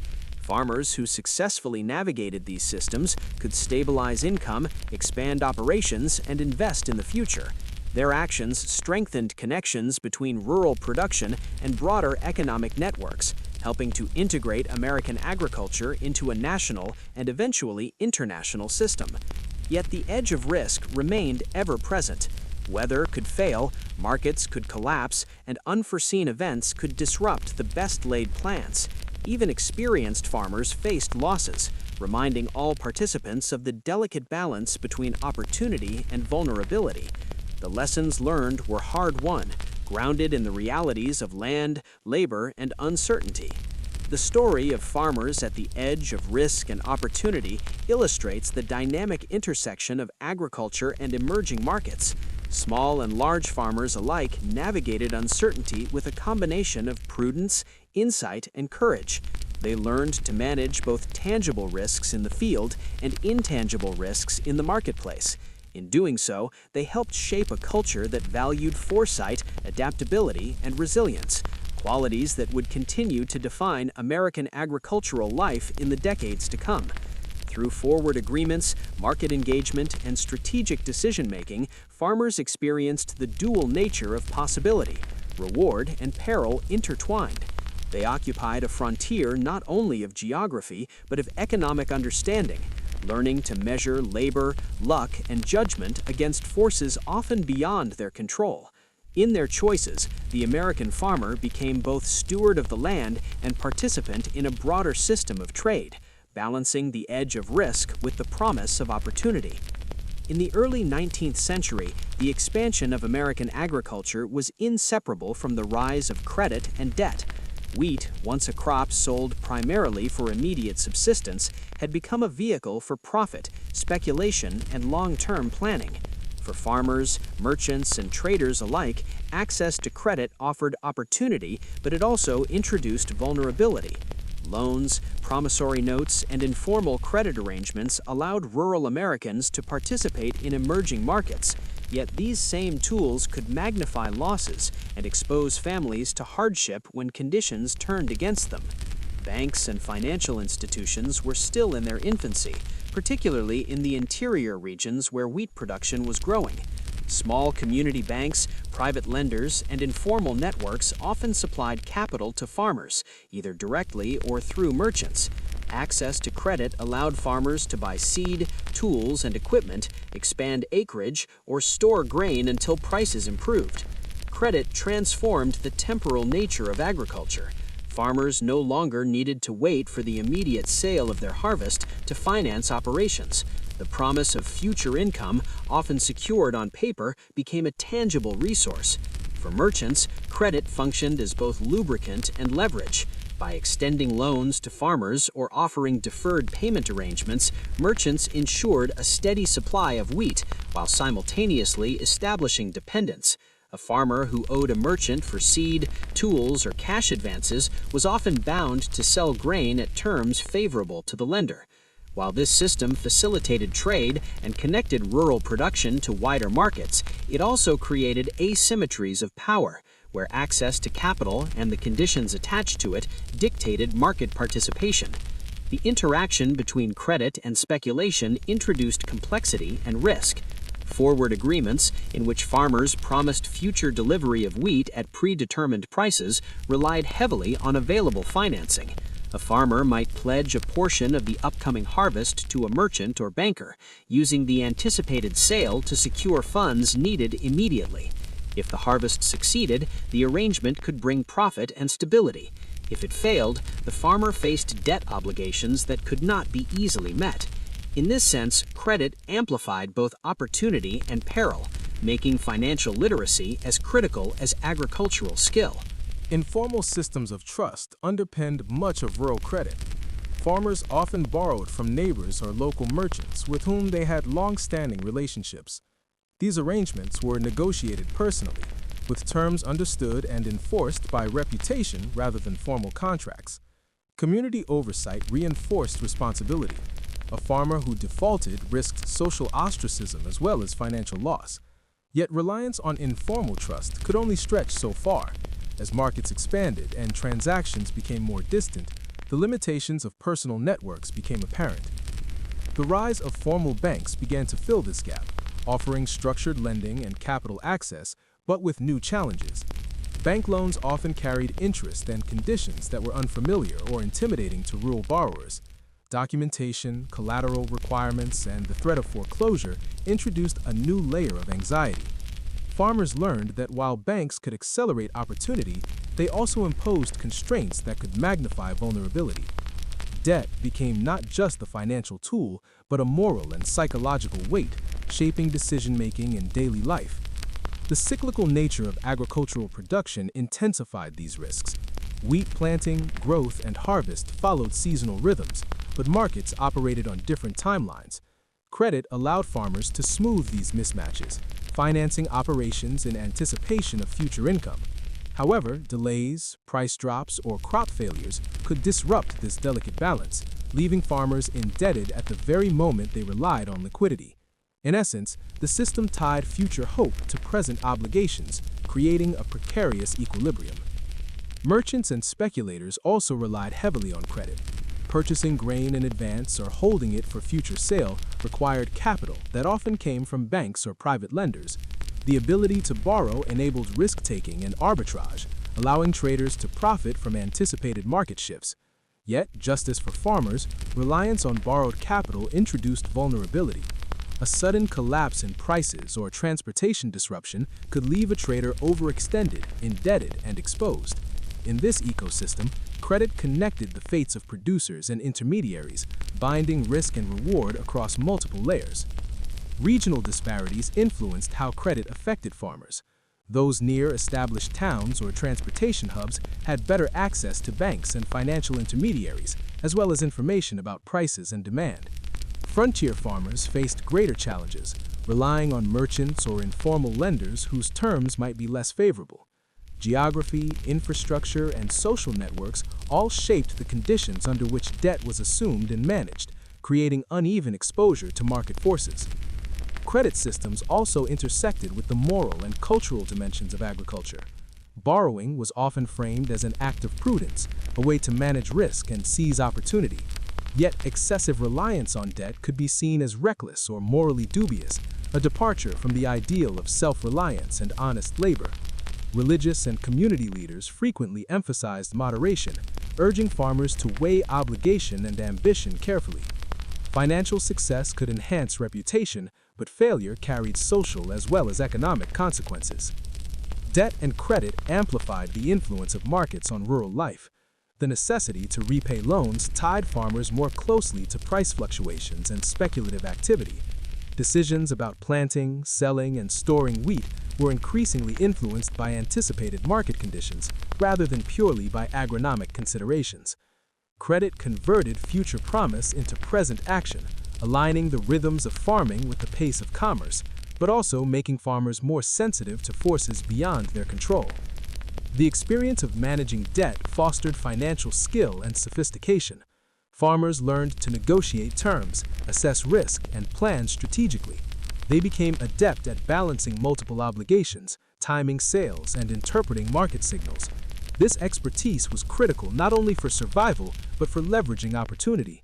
Those who navigated debt effectively could expand operations, invest in improvements, and position themselves favorably in evolving markets.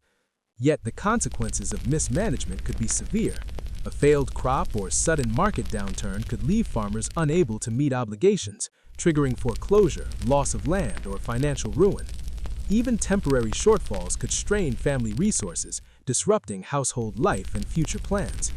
Debt amplified vulnerability, linking individual misfortune to systemic forces such as weather, transportation, and distant markets. The promise of credit was inseparable from the risk it introduced. Credit also contributed to the evolution of financial instruments and market practices. The widespread use of promissory notes, receipts, and informal contracts laid the groundwork for later innovations in futures trading, standardized contracts, and exchanges. Farmers' engagement with credit systems created a demand for mechanisms that could manage risk, facilitate trade, and provide assurance of payment. In this sense, the spread of debt and borrowing helped shape the institutional development of American commodity markets. The interplay of hope and obligation defined the lived experience of farmers. Credit enabled ambition, allowing families to expand, invest, and plan. At the same time, it imposed pressures that could constrain autonomy and decision-making. The balance between risk and opportunity, between promise and repayment, became central to daily life. Farmers learned that success depended not only on skill in the field, but on prudent financial management and careful timing. Over time, these dynamics created a more interconnected agricultural economy. Farmers, merchants, and lenders were bound together in a network of obligations and expectations. A crop failure in one region could ripple through financial arrangements elsewhere. A sudden spike in prices could affect multiple debtors simultaneously. The circulation of capital and credit intensified the interdependence of rural communities, tying individual fate to broader economic currents.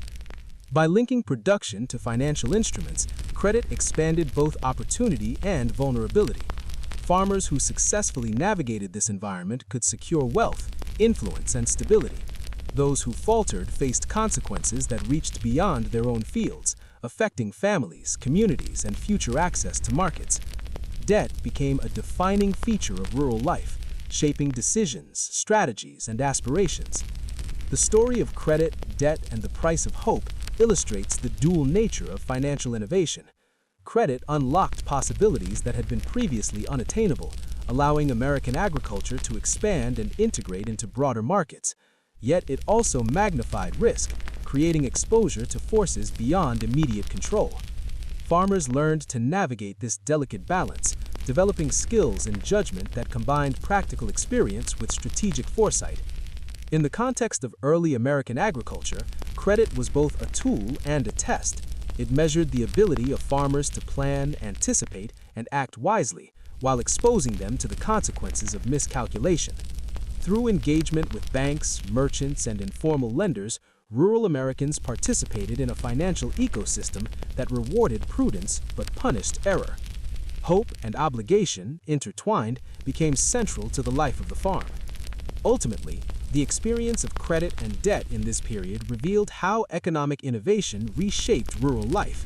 It connected farmers to distant markets, allowed for strategic speculation, and encouraged financial literacy. Simultaneously, it introduced vulnerabilities that required constant attention and judgment.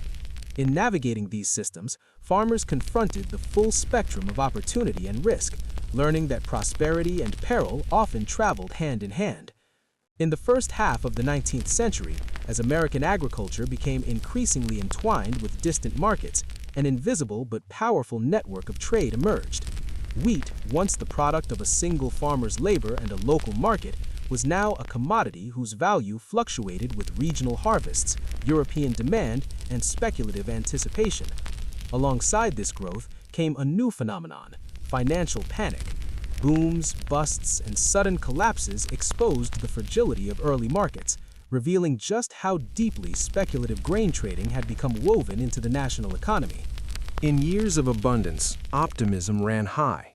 Farmers across the Midwest and beyond planted expansive fields of wheat, encouraged by favorable weather, strong European demand, and rising domestic consumption. Merchants and speculators, perceiving the opportunity, bought aggressively. Forward contracts proliferated, allowing farmers to sell future harvests at seemingly advantageous prices.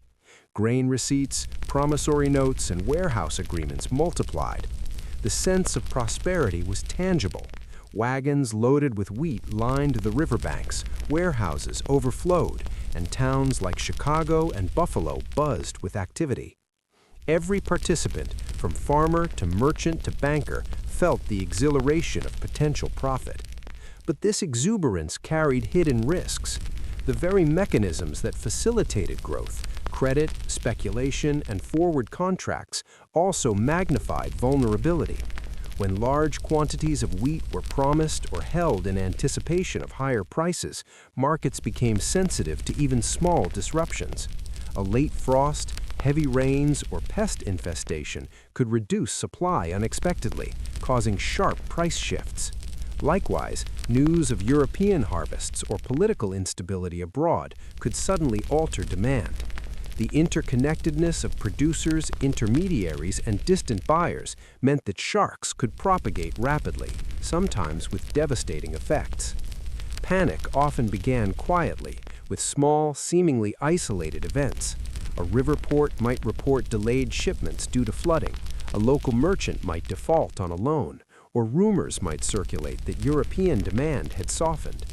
Traders, accustomed to volatility but unprepared for compounded risk, responded by selling aggressively. Prices fell, triggering further sales in a self-reinforcing cycle.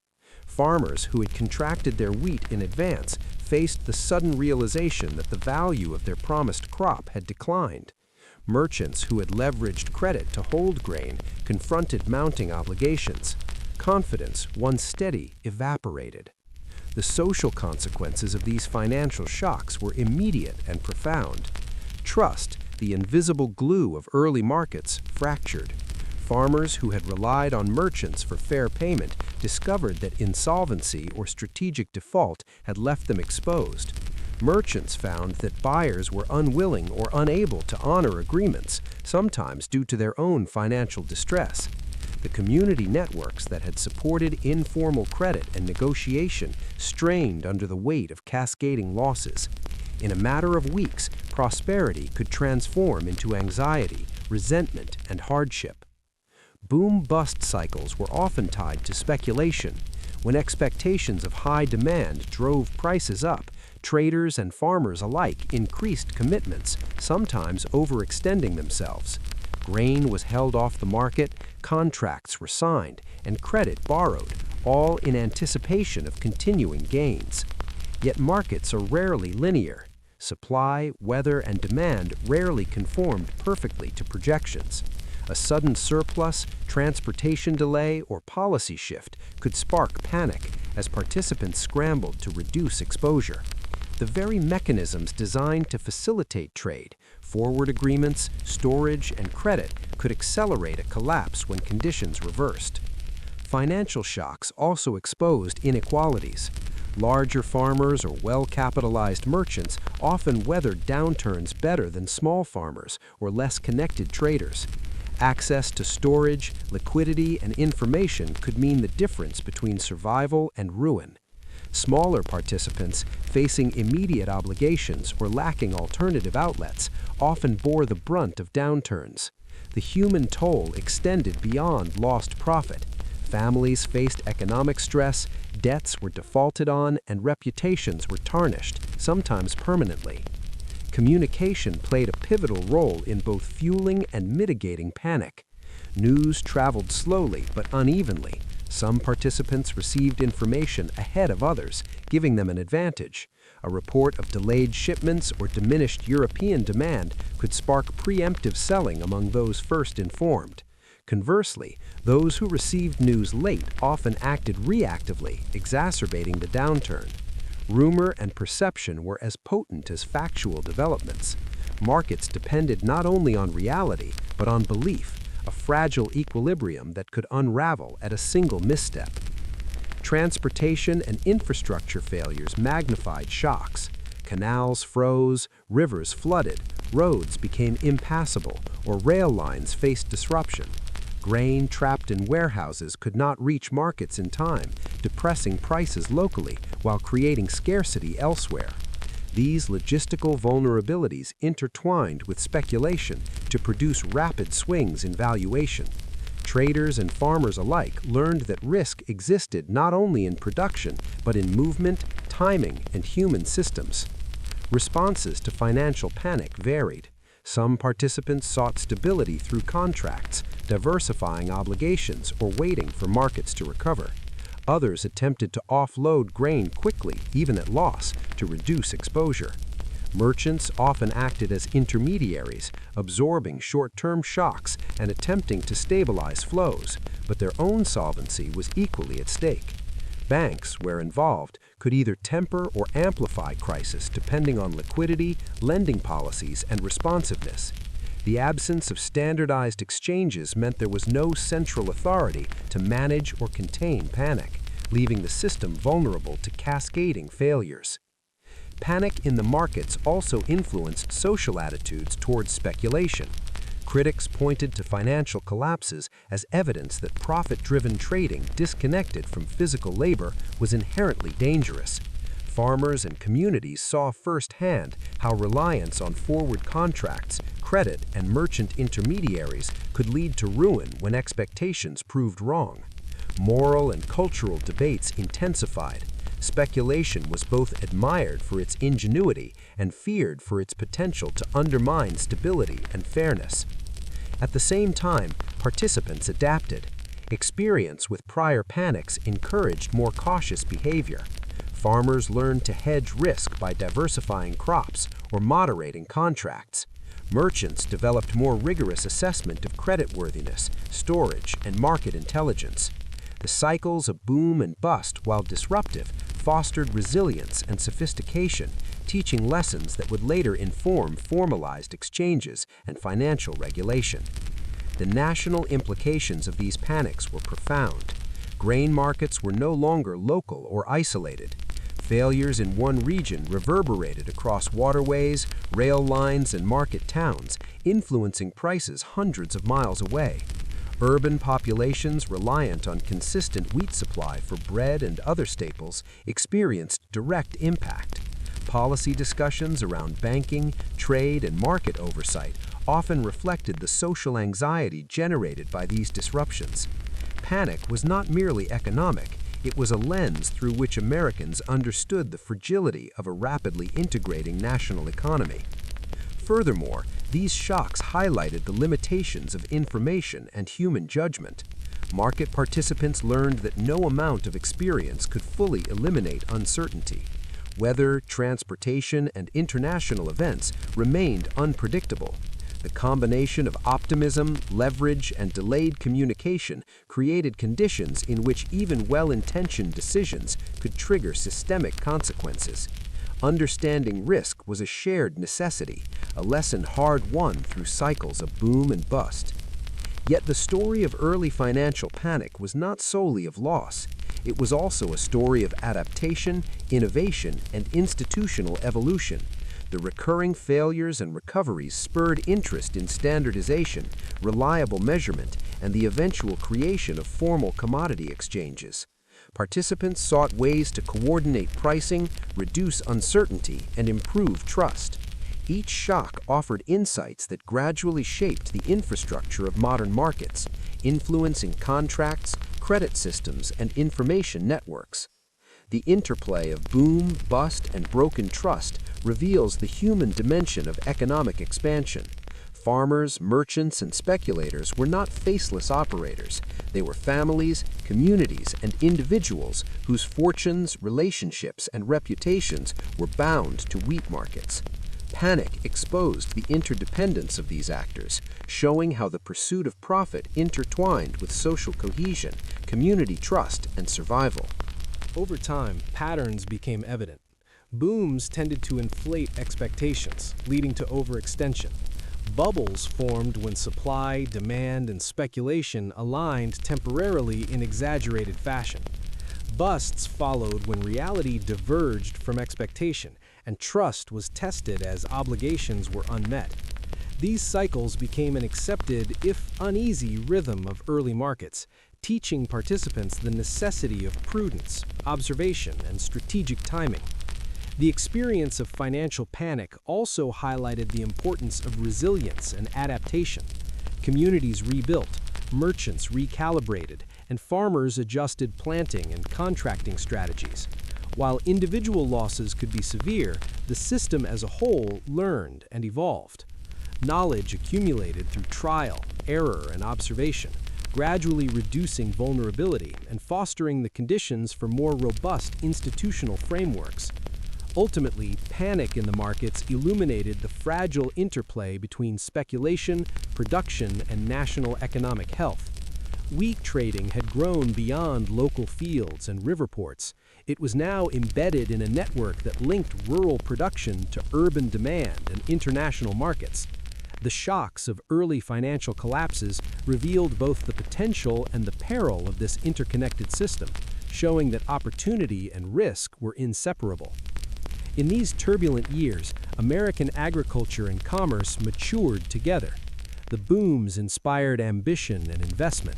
The busts imposed caution and humility, and the cycles of broken trust underscored the necessity of careful management and ethical conduct. Through this crucible, participants in the wheat markets developed resilience, judgment, and a deeper understanding of the forces shaping the economy.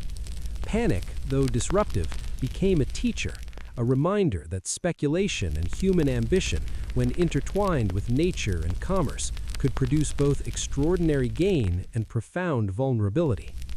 In the antebellum United States, agriculture was not a uniform enterprise. Across the nation, economic life was shaped by geography, climate, and crop selection, producing distinct regional economies that, while linked through trade, often pursued divergent interests. Nowhere was this contrast more pronounced than in the comparison between the wheat-producing North and the cotton-driven South. These differences shaped not only local livelihoods, but also national debates, fostering tensions that simmered beneath the veneer of unity, influencing commerce, politics, and culture in profound ways. In the northern states, particularly in the Midwest and parts of New England, wheat farming dominated the landscape. Fertile soils, temperate climate, and evolving infrastructure enabled farmers to cultivate grain both for local consumption and for distant markets. Farms were often family-run, worked by the household unit with occasional hired labor. These operations were diverse and resilient, producing wheat alongside other grains, livestock, and vegetables. The northern agricultural system emphasized planning, efficiency, and gradual accumulation of surplus. Wheat was a commodity that linked individual farms to expanding regional and national markets. Infrastructure reinforced northern agricultural advantage. Canals, rivers, and later railroads allowed wheat from the interior to reach urban centers efficiently. Towns like Chicago, Buffalo, and Cincinnati became vital nodes in this network, facilitating storage, transport, and trade. Merchants, brokers, and emerging speculative networks interacted with farmers to coordinate the flow of grain, creating a complex web of exchange. Farmers increasingly engaged with forward contracts, credit systems, and market information, integrating their production with distant demand, both domestic and international. The social and economic organization of northern farms reflected the labor-intensive yet self-reliant nature of the work.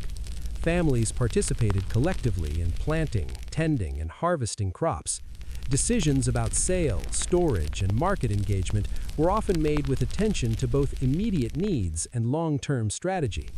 Land ownership, family continuity, and local community connections provided stability and a sense of moral legitimacy to the work. Farmers were not merely economic actors, they were stewards of land and social networks, balancing prudence with enterprise.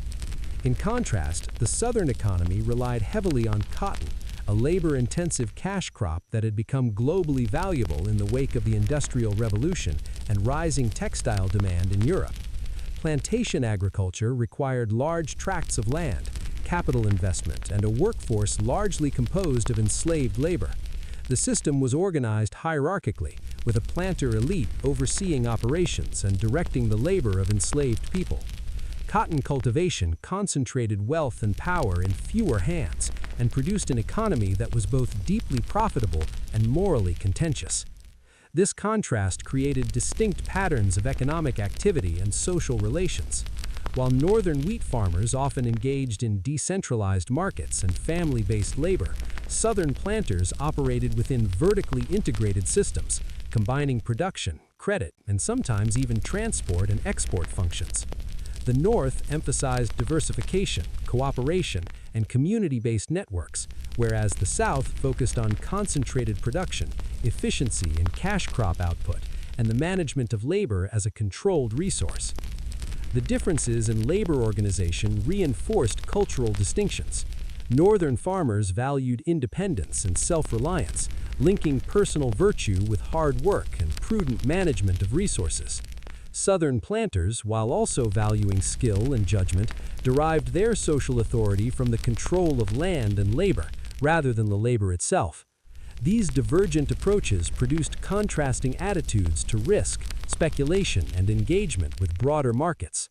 Northern farmers could experiment with forward contracts, storage, and emerging financial tools without the ethical and social complications inherent in the institution of slavery, whereas Southern planters faced a different calculus, balancing crop profitability with the maintenance of an enslaved workforce and the social structures that upheld it. Trade and markets reflected these regional differences. Northern wheat often traveled to urban centers within the United States or was exported to Europe, integrating with national and global supply chains. Merchants, brokers, and speculators operated in a fluid network, responding to fluctuations in demand, weather, and political conditions. Southern cotton, while also exported internationally, depended on fewer shipping routes and larger, more concentrated operations. The economic concentration of wealth and production created different market dynamics, with price movements and speculation occurring on larger, higher-stakes scales. Credit and finance further highlighted regional divergence. Northern farmers relied on smaller, community-oriented banks and informal lending networks, using credit to manage seasonal cash flow and invest in improvements. Southern planters with greater capital requirements engaged in larger-scale borrowing, often from distant banks or merchant networks. Debt management in the South intertwined with land, labor, and export markets, while Northern debt was more closely tied to production cycles and household management.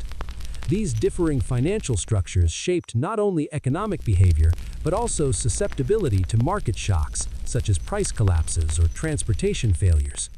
The contrast between wheat and cotton extended to national policy and politics. Northern farmers, integrated into commercial networks and responsive to market signals, generally favored policies that supported internal improvements, infrastructure, and free trade. Southern planters, whose wealth depended on cotton exports and the maintenance of a social and labor system predicated on slavery, favored protection of property rights, minimal interference in labor arrangements, and policies ensuring global market access. These economic priorities underpinned broader sectional tensions, feeding debates over tariffs, internal improvements, and federal authority. Cultural perceptions amplified the divide. Northerners often viewed Southern plantation systems with moral ambivalence or outright criticism, particularly as anti-slavery sentiment grew.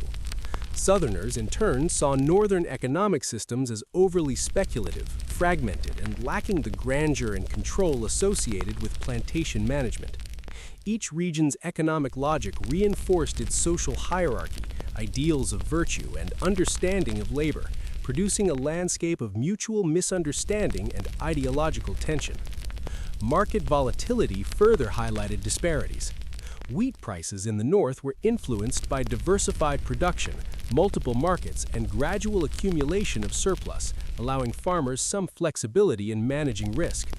Cotton prices, tied closely to global textile demand and fewer trade routes, could fluctuate dramatically, placing enormous financial pressure on planters. The consequences of a bad season, policy shift, or international disruption were magnified in the South, revealing both the rewards and vulnerabilities of concentrated agricultural systems. Despite these differences, interdependence existed. Northern industry relied on Southern cotton for textile production, while Southern planters depended on Northern merchants and banks to facilitate credit and transport. Wheat and cotton, while produced under distinct systems, were part of an evolving national economy where actions in one region affected outcomes elsewhere. Yet this interdependence was unequal, with power and vulnerability distributed unevenly, creating structural tensions beneath the surface of apparent national unity. The divergence of regional economies also influenced social mobility and opportunity. Northern farmers could expand land holdings, diversify production, and experiment with markets in ways that were often more accessible and less capital-intensive. Southern planters' mobility was largely tied to inherited land, enslaved labor, and the profitability of cash crops, concentrating wealth and limiting entry. These dynamics reinforced social hierarchies and affected political engagement, shaping the broader trajectory of sectional identity and national debate. As the antebellum period progressed, these regional divides became increasingly visible in national discourse. Debates over tariffs, banking, internal improvements, and slavery were often undergirded by economic realities. Wheat and cotton were not merely crops, they symbolized competing visions of prosperity, labor, and national development. Northern commercial pragmatism clashed with Southern plantation orthodoxy, and these tensions would increasingly shape the political landscape in ways that formal documents and legislation could not entirely resolve. Regional differences also influenced responses to financial instability.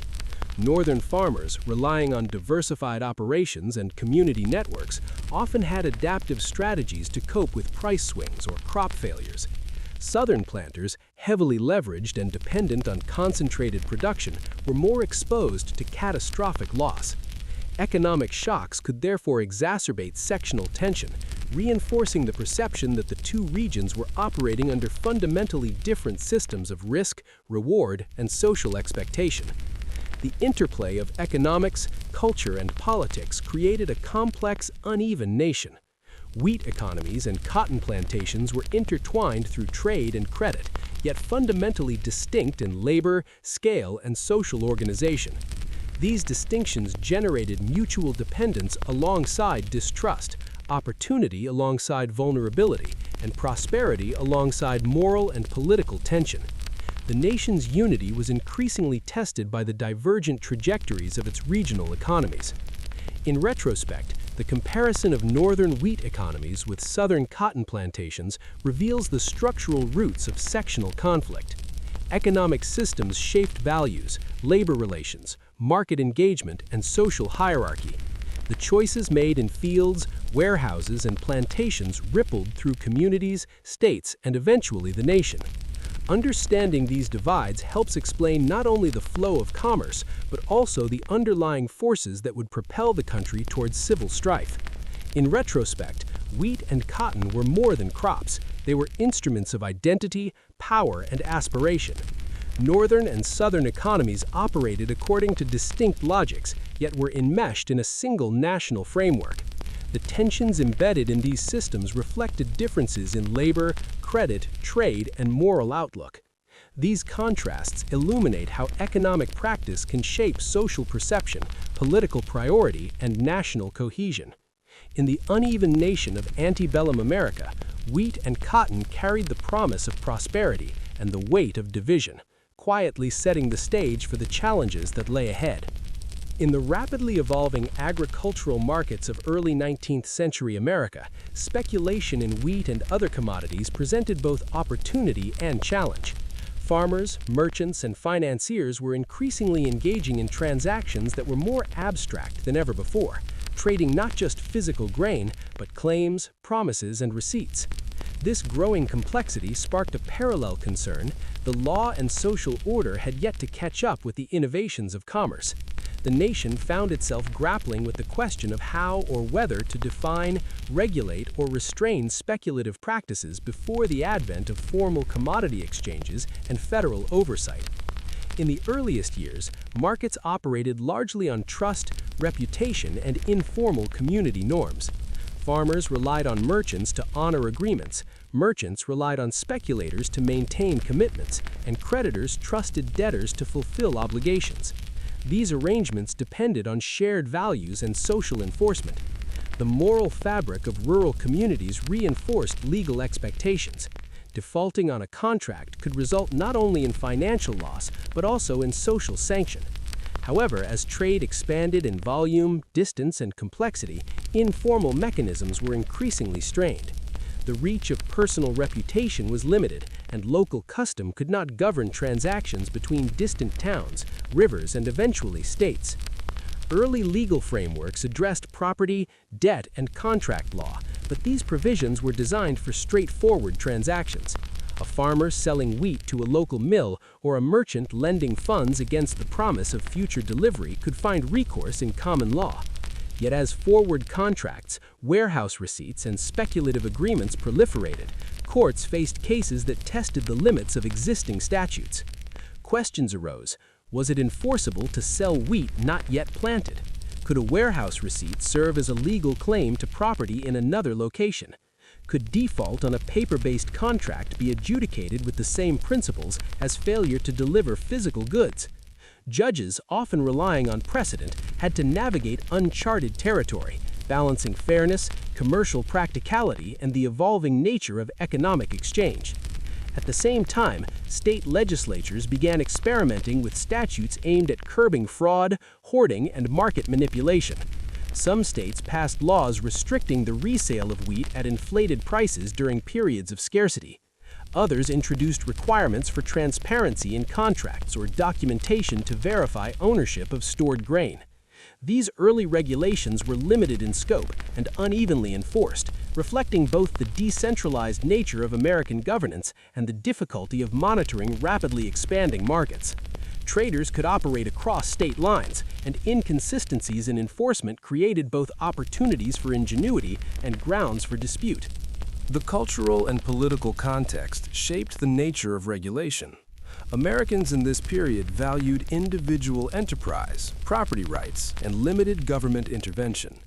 Any attempt to control speculation faced philosophical resistance. Was it proper for the state to restrict the ability to trade and profit? Critics of regulation often framed speculative activity as a legitimate exercise of skill, judgment, and foresight, arguing that markets should self-correct and that intervention risked stifling innovation. Supporters of oversight emphasized fairness, stability, and protection for those, often farmers, vulnerable to market manipulation. This tension between freedom and control defined early debates around law and commerce. Local communities played a quasi-legal role as well. Market towns often relied on informal tribunals, merchant councils, and community arbitration to settle disputes. These bodies could adjudicate disagreements over contract fulfillment, quality of grain, and weight or grade disputes. While lacking formal legal authority, these mechanisms depended on consensus, reputation, and enforceable social pressure. They often worked effectively, particularly in smaller towns where participants had long-standing relationships. However, as trade extended to distant markets and larger volumes, the limits of local oversight became apparent. The farther the transaction from the familiar social context, the greater the potential for misunderstanding, dispute, or opportunistic behavior. The evolution of newspapers and trade reporting added another dimension to early regulation. Information about market conditions, price trends, and contract defaults circulated more widely than ever before. Newspapers could alert communities to unscrupulous practices, highlight merchant reliability, or even caution against speculative excesses. While not legally binding, public scrutiny functioned as a deterrent, shaping behavior through reputation and social expectation. This emerging information network complemented but did not replace formal legal oversight. Credit and banking practices intersected closely with regulatory concerns. Merchants and speculators often relied on borrowed capital to facilitate trade. Defaults or overextension could precipitate broader financial instability, prompting calls for oversight. Early state charters for banks sometimes included provisions aimed at reducing risky lending, requiring transparency, or limiting speculative activities. Yet enforcement was uneven, and lenders themselves often operated with discretion, blending business judgment with moral expectation. The patchwork nature of regulation reflected both the novelty of the financial tools involved and the decentralized political culture of the United States. As disputes became more complex, courts developed nuanced approaches. Judges often sought to balance the letter of law with commercial practicality. Cases involving forward contracts or warehouse receipts required interpretation. What constituted delivery? How should risk be allocated? When was speculation legitimate and when did it cross into fraud or abuse? These rulings helped establish early precedents that would inform future legal frameworks, laying the foundation for more formal oversight, while also demonstrating the adaptability of common law. Regulation was not purely reactive. Some actors sought proactive solutions to prevent disputes and maintain market integrity. Merchants, millers, and traders developed codes of conduct, standardized practices, and informal clearing mechanisms. Grain grading became more systematic, warehouse receipts more precise, and contracts more explicit. These practices, though voluntary, were motivated by a combination of self-interest, reputation, and the desire to prevent legal entanglements. By establishing shared expectations and rules, participants effectively created private regulatory systems that complemented public law. The tension between private governance and formal regulation highlighted a broader theme. Early American markets relied on a hybrid of legal, moral, and social enforcement. Participants operated within a landscape where laws existed but were incomplete, where community norms carried weight, and where practical considerations often dictated action. Navigating this terrain required both legal awareness and social intelligence, as the success of speculative ventures depended on compliance with multiple layers of expectation. Economic shocks and financial crises further catalyzed interest in regulation. Panic, price collapses, and market manipulation exposed vulnerabilities, prompting legislators, judges, and community leaders to consider interventions aimed at stability. While full-scale federal oversight would not emerge for decades, these early attempts reflected a growing recognition that speculation, if unchecked, could threaten not only individual livelihoods, but also broader economic cohesion. The lessons learned during these formative years shaped the evolving approach to commodity markets in the mid and late 19th century. Ethical considerations intertwined with regulatory efforts. Speculation challenged traditional notions of honesty, labor, and fairness. Regulators and participants alike debated where to draw the line between legitimate profit-seeking and exploitation. Laws against fraud and misrepresentation were supplemented by social expectation, codes of conduct, and market reputation. These intertwined mechanisms created a culture of accountability that, while imperfect, mitigated some of the excesses of early speculative activity. Technology and communication played a subtle but significant role in regulation. As telegraphs, improved roads, and expanded shipping routes emerged, market information moved faster than ever before. Regulators, merchants, and traders had to adjust to a more dynamic environment where traditional oversight mechanisms could lag behind rapid transactions. The increasing pace of trade exposed gaps in law and order, reinforcing the need for both formal legal structures and voluntary compliance systems. The early history of law, order, and market regulation demonstrates the interplay between innovation, opportunity, and social governance. Participants experimented with complex contracts, forward sales, and warehouse receipts, while navigating a legal framework that was often ill-prepared for abstract transactions. The tension between liberty and oversight, self-interest and social responsibility, innovation and stability defined the evolution of these markets and laid the groundwork for more formalized commodity exchanges. By observing the practices of farmers, merchants, and early traders, one sees how regulation was both a response to and a driver of market behavior. Legal frameworks, community norms, and informal codes all worked in concert to define acceptable speculative activity. These systems evolved through experience, negotiation, and trial and error, illustrating how law and commerce co-developed in response to changing economic realities. Ultimately, the search for regulation before formal exchanges reflects the broader challenge of governing an economy in transition. Markets were becoming more abstract, interconnected, and dependent on trust, credit, and information. Law and order, both formal and informal, adapted to these conditions incrementally.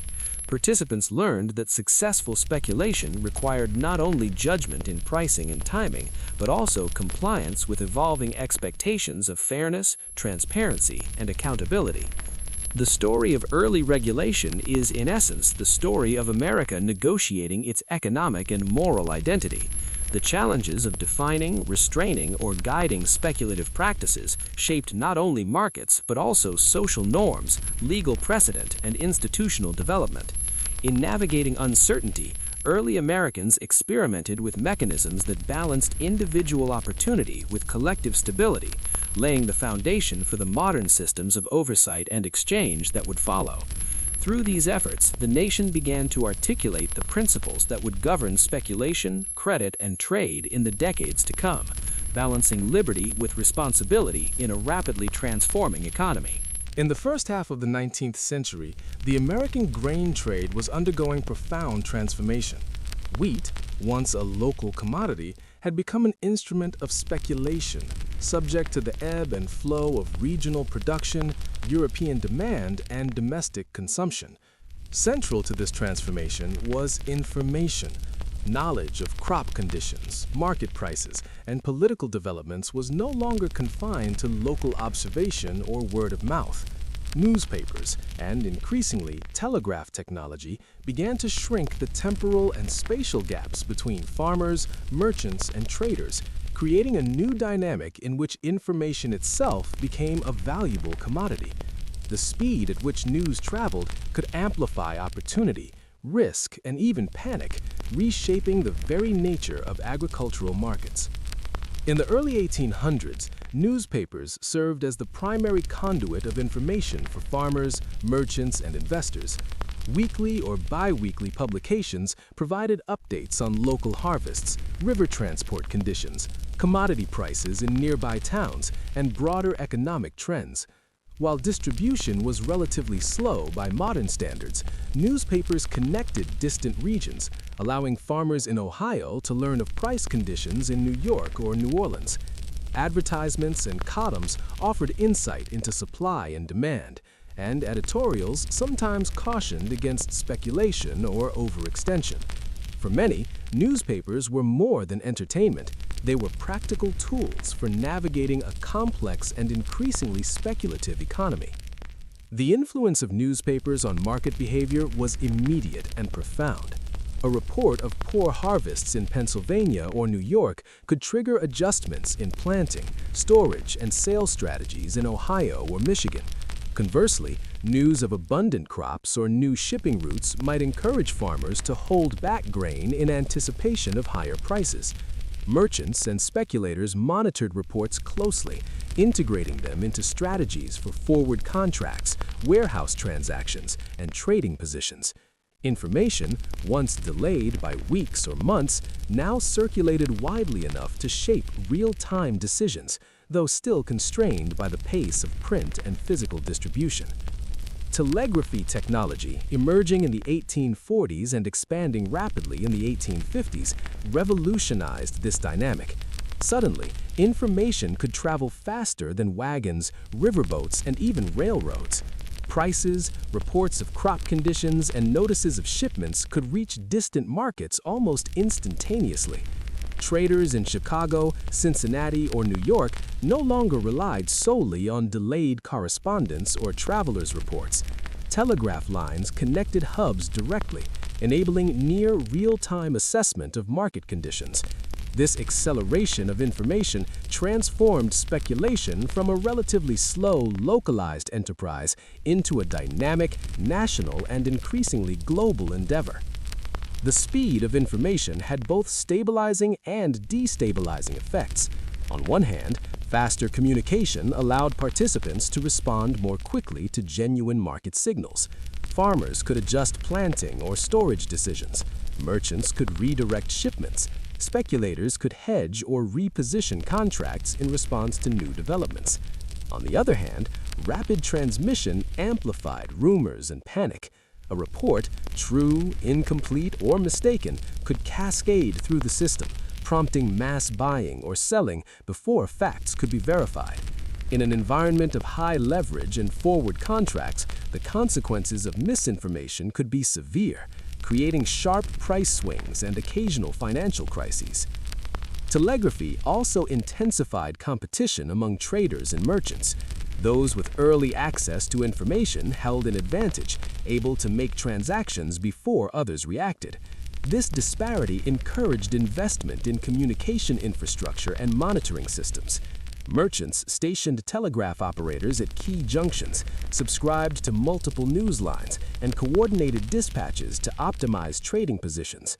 Farmers and rural brokers, often farther from telegraph lines, sometimes relied on intermediaries to interpret and transmit information, creating a layered system in which speed and accuracy were as crucial as knowledge itself. The emergence of faster information channels also changed the moral and social perception of speculation. When a sudden report triggered a surge of trading that led to profits or losses, observers debated whether success was due to skill, foresight, or mere access to privileged information. Questions of fairness, trust, and ethics became intertwined with the mechanics of communication. Farmers in remote regions, dependent on delayed news, sometimes felt disadvantaged compared to urban merchants or speculators who could act on telegraphed reports. Disparities in information access reinforced existing tensions between rural producers and urban intermediaries. Market practices adapted to the new speed of communication. Forward contracts, warehouse receipts, and credit arrangements incorporated shorter time frames, conditional clauses, and contingency measures. Traders and merchants began to calculate risk with finer granularity, taking into account not only production uncertainty, but also information flow. The rapid transmission of news allowed for more sophisticated speculation, including anticipatory actions based on expected reports. Yet the same speed also introduced volatility, as even minor errors or rumors could ripple through interconnected markets with an unprecedented rapidity. Newspapers, in particular, played a dual role as both source and amplifier of market dynamics. Editors understood that timely reports could attract readership while influencing trading behavior. Price tables, shipping notices, and crop assessments became standard features, blending reporting with practical utility. Some newspapers cultivated reputations for accuracy and reliability, while others were criticized for sensationalism or errors that exacerbated market instability. In this sense, the press became a quasi-market participant, shaping perceptions and behavior through the selective dissemination of information. Rural communities adapted in their own ways. Farmers relied on local agents, merchant correspondents, and traveling intermediaries to interpret telegraphed and printed news. Community networks helped vet reports, verify claims, and provide practical guidance. Farmers learned to weigh multiple sources, cross-check reports, and adjust decisions according to both local conditions and distant market signals. This integration of information literacy into agricultural practice reflected a broader evolution in economic skill, blending traditional knowledge of land and labor with emergent competencies in information management. The speed of information also influenced financial practices. Merchants and traders could assess risk more rapidly, adjust credit terms, and negotiate contracts based on near real-time knowledge. Banks and lenders monitored market conditions more closely, aligning lending practices with current developments. The rapid circulation of news reduced some uncertainty, but also created new forms of interdependence. A financial shock in one region could be transmitted almost instantly to another through the flow of information, reinforcing both opportunity and vulnerability. International markets felt the effects as well. Telegraphic links, coupled with faster shipping schedules, allowed American traders to respond to European demand more swiftly. News of crop shortages, policy changes, or trade restrictions abroad could influence decisions in Chicago, Cincinnati, or St. Louis almost immediately. The integration of domestic and global information networks transformed wheat into a truly traded commodity, connecting local fields to distant consumers and speculative interests in ways previously unimaginable. The cultural implications were profound. Farmers, merchants, and traders had to develop new literacies in both the content and the timing of information. Strategic decision-making now included not only assessment of weather, soil, and labor, but also interpretation of news, rumor, and market signals. Communities debated the ethics of acting on information before competitors, balancing opportunity against social norms and perceived fairness. The social fabric of rural and urban life became intertwined with the pace and integrity of information flow. As information technologies advanced, the patterns of speculation, trade, and risk evolved in parallel. Rapid communication enabled more complex contracts, more active trading, and more responsive market behavior. Yet, it also amplified volatility, created opportunities for manipulation, and heightened disparities among participants. Farmers in remote regions had to navigate this environment with both traditional knowledge and emerging skills in interpreting and acting upon information transmitted across growing networks of telegraph lines and newspaper circulation. The story of newspapers, telegraphs, and the speed of information demonstrates how communication technology transformed not only markets but also social and economic relationships. Access to timely news became a form of capital, influencing decisions, power dynamics, and outcomes. Trust and reputation continued to matter, but the mechanics of information introduced new variables, making accuracy, speed, and interpretation central to success. In this environment, speculation was inseparable from information flow, and the ability to act on news often determined profit or loss as much as production or labor. By the mid-19th century, the integration of rapid communication into grain markets had reshaped the American economy. Markets became more fluid, responsive, and interconnected. Farmers, merchants, and traders were compelled to adapt, learning to balance the opportunities of timely information against the risks of rumor, error, and overreaction. The cultural and practical skills required extended beyond the field and the warehouse, encompassing judgment, discernment, and strategic thinking in the face of uncertainty. Ultimately, the acceleration of information transformed wheat from a local staple into a nationally and internationally traded commodity.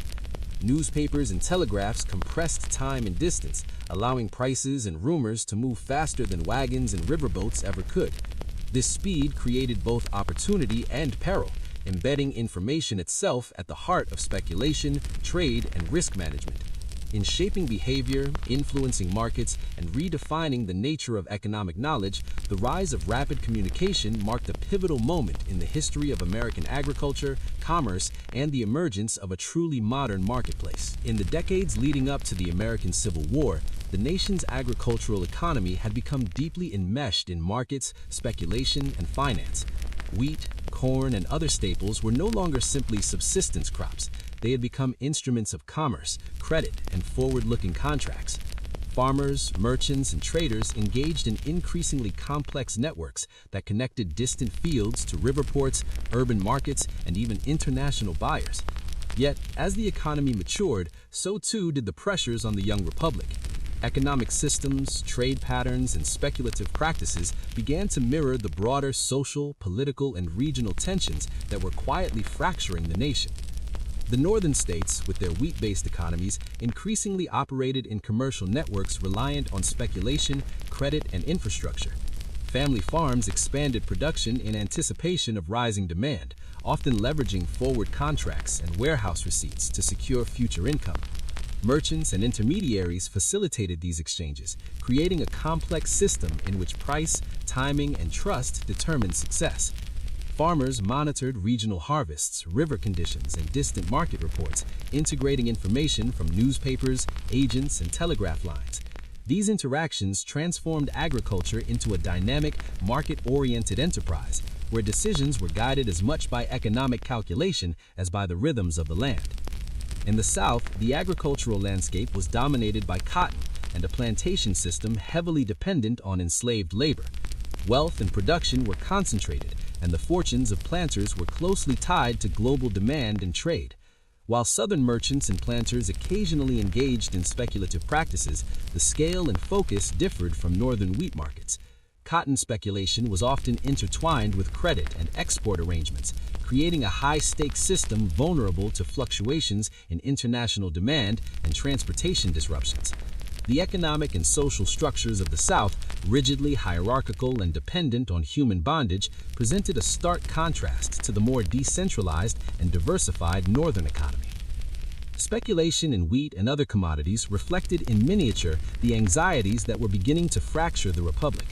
Farmers and traders were increasingly aware of forces beyond their control: weather, crop diseases, transportation failures, and shifting demand.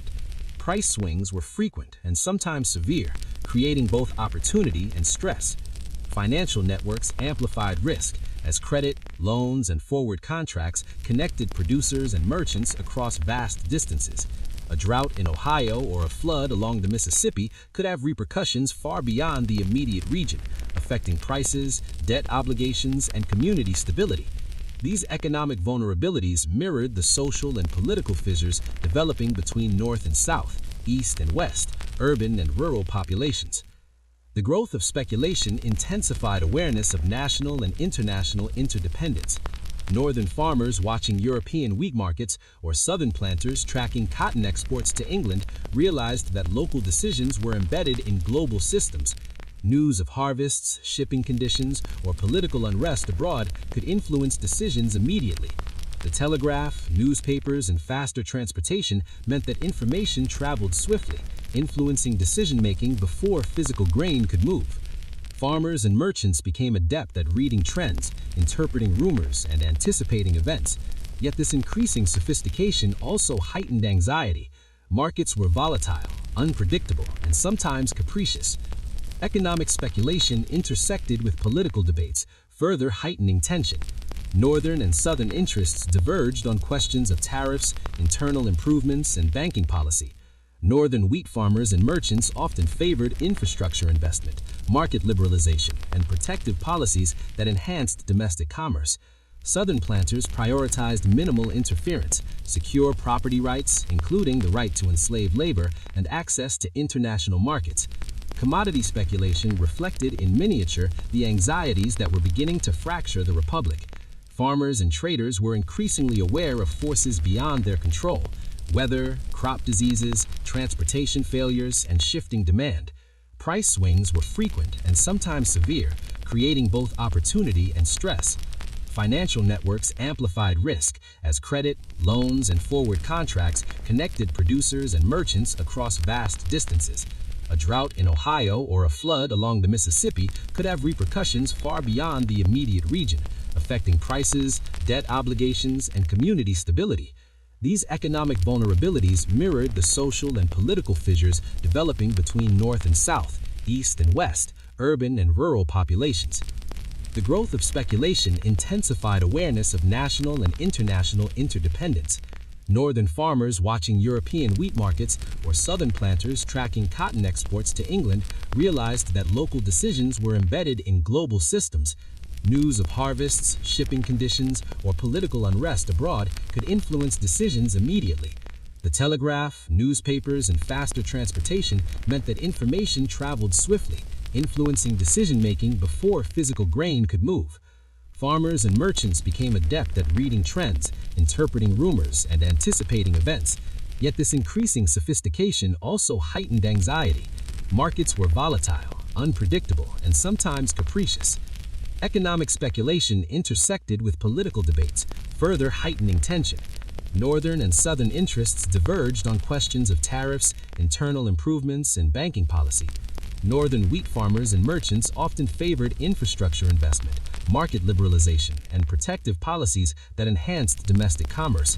Southern planters prioritized minimal interference, secure property rights, including the right to enslave labor, and access to international markets. Commodity speculation reflected in miniature the anxieties that were beginning to fracture the republic.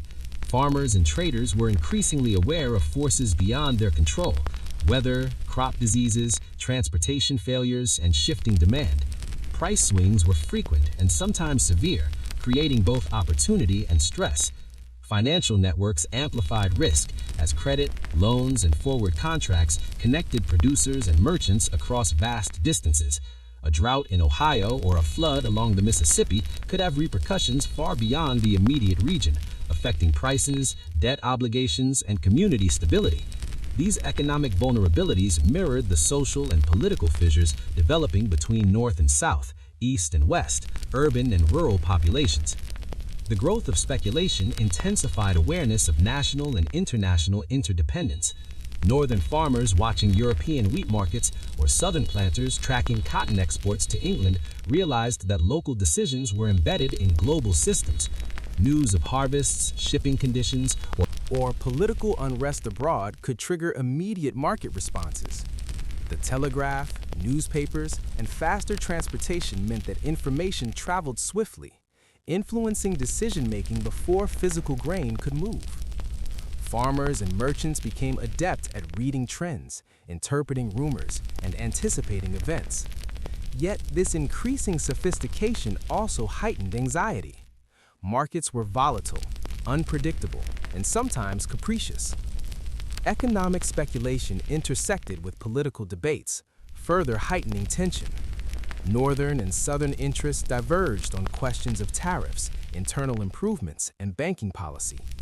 Northern wheat farmers and merchants often favored infrastructure investment, market liberalization, and protective policies that enhanced domestic commerce. Southern planters prioritized minimal interference, secure property rights, including the right to enslave labor, and access to international markets.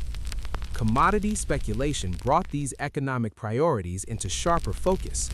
Price fluctuations, credit availability, and market access were not merely financial matters. They reflected the underlying contest between regional visions of prosperity and governance. Debt and credit systems further amplified these pressures. Farmers and traders relied on loans to finance planting, storage, and speculative transactions. Forward contracts enabled pre-sold wheat, creating liquidity, but also exposing participants to risk if crops failed or markets shifted. Defaults could cascade, destabilizing local economies and undermining trust in distant partners. Similarly, Southern planters leveraged credit for land, labor, and export contracts, magnifying both wealth and vulnerability. These financial interconnections mirrored the growing national entanglement, where economic decisions in one region could ripple across the republic, foreshadowing the broader interdependence and tension that would soon erupt in war. Speculation also highlighted ethical and cultural anxieties. Many Americans debated the morality of profiting from paper contracts, forward sales, and distant transactions. Was it virtuous to profit from price fluctuations rather than labor? Could reliance on credit compromise personal independence or family stability? These questions became increasingly pressing as market complexity increased. The very act of speculation was sometimes seen as a reflection of societal change, a departure from traditional agrarian values rooted in labor, self-reliance, and a local community. The moral debate over speculation paralleled national debates over social, political, and economic reform, suggesting that markets were as much a mirror of culture as a mechanism of commerce. The physical and social landscapes of the nation reinforced this sense of fragility. Rivers could flood, railroads could fail, and ports could experience congestion or disruption. The infrastructure that connected producers to markets was still developing, and delays could dramatically affect prices. At the same time, social tensions, rooted in slavery, immigration, and westward expansion, permeated communities. Farmers and traders were acutely aware that stability depended not only on weather and transport, but also on the broader social and political order. The fragility of economic systems mirrored the fragility of national unity. Rumor and perception became as influential as actual events. A report of a poor harvest, a political dispute, or impending conflict could move prices and shape decisions well before physical circumstances warranted action. Traders and farmers responded to information as much as production, integrating news, gossip, and expectation into their planning. The result was a marketplace highly sensitive to uncertainty, where speculation amplified both opportunity and anxiety. Economic activity became a barometer of national sentiment, reflecting both confidence and apprehension. Regional interdependence magnified these dynamics. Northern wheat was increasingly critical to urban populations and export markets, while Southern cotton fueled global textile industries. Credit, transport, and forward contracts created a network in which a local disruption could have national consequences. The failure of a harvest in Ohio, a flood along the Mississippi, or a downturn in international demand could affect pricing and liquidity across multiple states. Economic volatility became intertwined with the political and social debates of the era, reinforcing awareness of interconnected risk and the need for careful strategy. As the nation edged closer to civil conflict, speculation itself became a symbol of broader uncertainty. The marketplace reflected anxieties about authority, governance, and social cohesion. Farmers, merchants, and traders were not simply economic actors. They were participants in a system that tested trust, foresight, and moral judgment. The financial instruments they used, forward contracts, warehouse receipts, and promissory notes, were both tools of opportunity and indicators of the complexity of the emerging American economy. Each transaction carried embedded risk and reflected broader questions about the stability of the republic. The interplay of agriculture, speculation, and political tension revealed the fragility of national unity. Markets exposed differences in regional priorities, labor systems, and social norms. Northern wheat farmers and southern planters operated in overlapping economic spheres, yet their structures, values, and dependencies diverged sharply. The economic decisions made in one region could exacerbate inequalities, reinforce mistrust, or trigger financial instability elsewhere. In this sense, the marketplace became a microcosm of the political and social fractures that would soon erupt in war. In response, participants developed adaptive strategies. Farmers diversified crops, stored grain strategically, and engaged in cautious speculation. Merchants sought reliable networks, monitored credit risk, and acted to mitigate volatility. Communities reinforced norms of trust and accountability to maintain economic cohesion. These practices reflected an awareness that economic stability was inseparable from social cohesion, and that prudent management required attention to both material and relational factors. Information played a central role in this environment. Newspapers, telegraphs, and personal correspondence allowed participants to anticipate price changes, monitor regional conditions, and respond to policy debates. Access to timely and reliable information conferred advantage, yet also amplified pressure. Decisions had to be made quickly, often under conditions of uncertainty, blending economic calculation with intuition and judgment. The rapid flow of news mirrored the speed at which political tensions were escalating, making markets a real-time reflection of the nation's anxieties. The eve of conflict also underscored the human dimensions of speculation. Farmers, merchants, and families bore the consequences of risk and reward. Success could secure wealth and stability. Failure could mean debt, loss of land, or social marginalization. Emotional and psychological pressures accompanied financial calculations, creating an environment in which economic and personal stakes were deeply intertwined. The marketplace became arenas where ambition, prudence, and vulnerability coexisted, reflecting the broader uncertainties facing the nation. Ultimately, speculation in wheat and other commodities illuminated the fragility, complexity, and interconnectedness of antebellum America. It revealed how economic opportunity could coexist with profound risk, how regional differences could reinforce national tension, and how markets could mirror social and political anxieties. Farmers and traders navigated this landscape with ingenuity and caution, aware that their fortunes were tied not only to harvests, but to broader forces beyond their control. The marketplace, in all its dynamism and volatility, was both a driver and a reflection of the fracturing republic. As the Civil War approached, the lessons of speculation became ever more poignant. Markets demonstrated the interconnectedness of production, credit, transport, and information, while also highlighting disparities, vulnerabilities, and the consequences of uncertainty. The practices, successes, and failures of farmers and traders provided insight into the economic, social, and moral fabric of the nation. Wheat markets, forward contracts, and speculative ventures were not merely financial phenomena. They were reflections of a society on the brink, capturing the hopes, anxieties, and divisions that would soon be tested by the ultimate trial of war. The story of wheat speculation in antebellum America is more than a historical curiosity.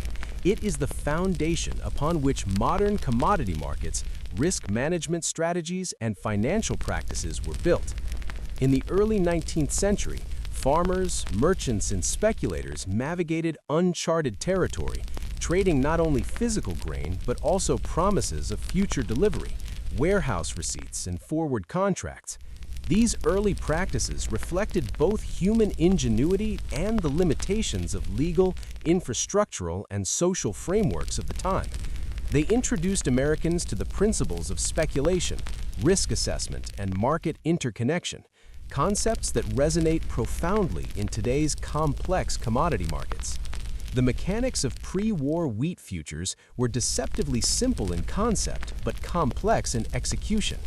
A farmer might agree to sell a portion of next year's wheat at a predetermined price, hoping to secure income and transfer some risk to a merchant or speculator. Merchants, brokers, and early traders then engaged in further transactions, leveraging information, storage capacity, and capital to anticipate shifts in supply and demand. At the heart of this system was trust, both personal and institutional, as well as a shared understanding of agricultural cycles, weather patterns, and transportation logistics. These relationships, built on reputation, social enforcement, and emerging legal frameworks, were the scaffolding of an economic experiment whose outcomes would shape generations. Fast forward to the modern era, and the echoes of these early practices are unmistakable. Today's wheat markets, along with other commodities like corn, soy, oil, and metals, operate on formal exchanges that allow for standardized contracts, electronic trading, and instant access to global market data. Yet the principles remain consistent. Participants assess risk, anticipate supply and demand, and make decisions under uncertainty. The lessons of antebellum America about timing, trust, and the interplay between information and action still guide traders and investors. The difference lies in scale, technology, and regulation, but the human elements of decision-making and risk appetite endure. One of the most significant legacies of pre-war speculation is the understanding that markets are inherently tied to both physical reality and perception. Farmers depended on soil, weather, and labor, while merchants depended on transport, storage, and information. Prices fluctuated in response not only to actual supply and demand, but also to rumors, reports, and anticipation. Today, the principle is unchanged, though magnified. Futures markets respond to global weather patterns, crop forecasts, geopolitical developments, and even investor sentiment. The speed and complexity have increased, but the fundamental challenge, making decisions in the face of incomplete information, remains remarkably similar. Modern commodity exchanges, such as the Chicago Board of Trade, owe their institutional structure to these early experiments.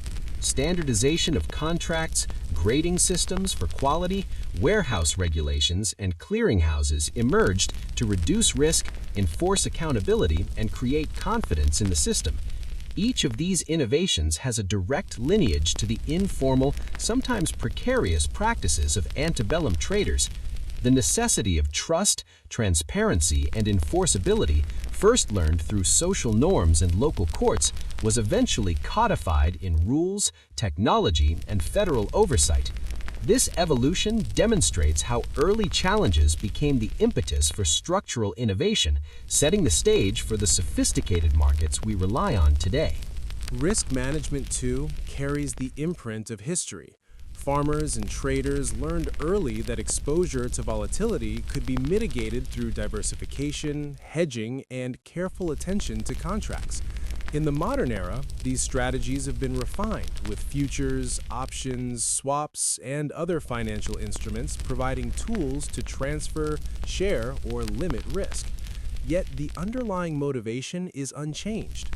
Participants seek stability and predictability in an environment where uncertainty is inherent. The emotional and psychological dimensions, anxiety, optimism, and the thrill of opportunity also echo the experiences of their 19th century predecessors, demonstrating the enduring human element in economic decision-making. The cultural significance of speculation has likewise persisted. Early American debates about the morality of profiting from paper contracts and market manipulation foreshadowed ongoing discussions about the ethical dimensions of financial markets. Modern society continues to wrestle with questions of fairness, transparency, and the social impact of speculative behavior. In many ways, the pre-war wheat markets were an ethical laboratory, testing the boundaries between legitimate profit, risk-taking, and potential exploitation. Contemporary regulation, corporate governance, and investor protections can trace philosophical and practical roots to these early experiments, illustrating how moral reflection and market practice evolved hand in hand. Information remains a critical factor connecting past and present. The telegraphs, newspapers, and letters that once transmitted news of crop conditions, shipments, and prices have been replaced by digital data feeds, satellite imagery, and real-time analytics. Yet the principle is unchanged. Timely, accurate information creates competitive advantage, while misinformation or delay can produce losses. Modern algorithms, automated trading, and instant communication are extensions of the same dynamics that once drove traders to act on rumors, reports, and dispatches. The medium has evolved, but the strategic importance of information remains central to commodity speculation. Modern markets also reflect the interconnectedness first glimpsed in antebellum America. Supply chains stretch across continents, and price movements in one region ripple through global networks. The basic lesson from pre-war wheat speculation, that local production is linked to distant markets, that risk is shared and transferred, has become even more relevant. Today, a drought in the American Midwest, political unrest in a grain-exporting country, or changes in international trade policy can affect prices worldwide within hours. The early traders' experiences provide historical context for understanding the globalized, interdependent markets of today. The human stories embedded in these markets continue to resonate. Farmers, merchants, and investors have always navigated uncertainty, balancing opportunity and vulnerability. Early experiences illustrate that markets are not merely technical systems, but social, moral, and psychological arenas. Modern participants, though aided by technology and regulation, still face the challenge of interpreting information, anticipating trends, and managing both tangible and intangible risks.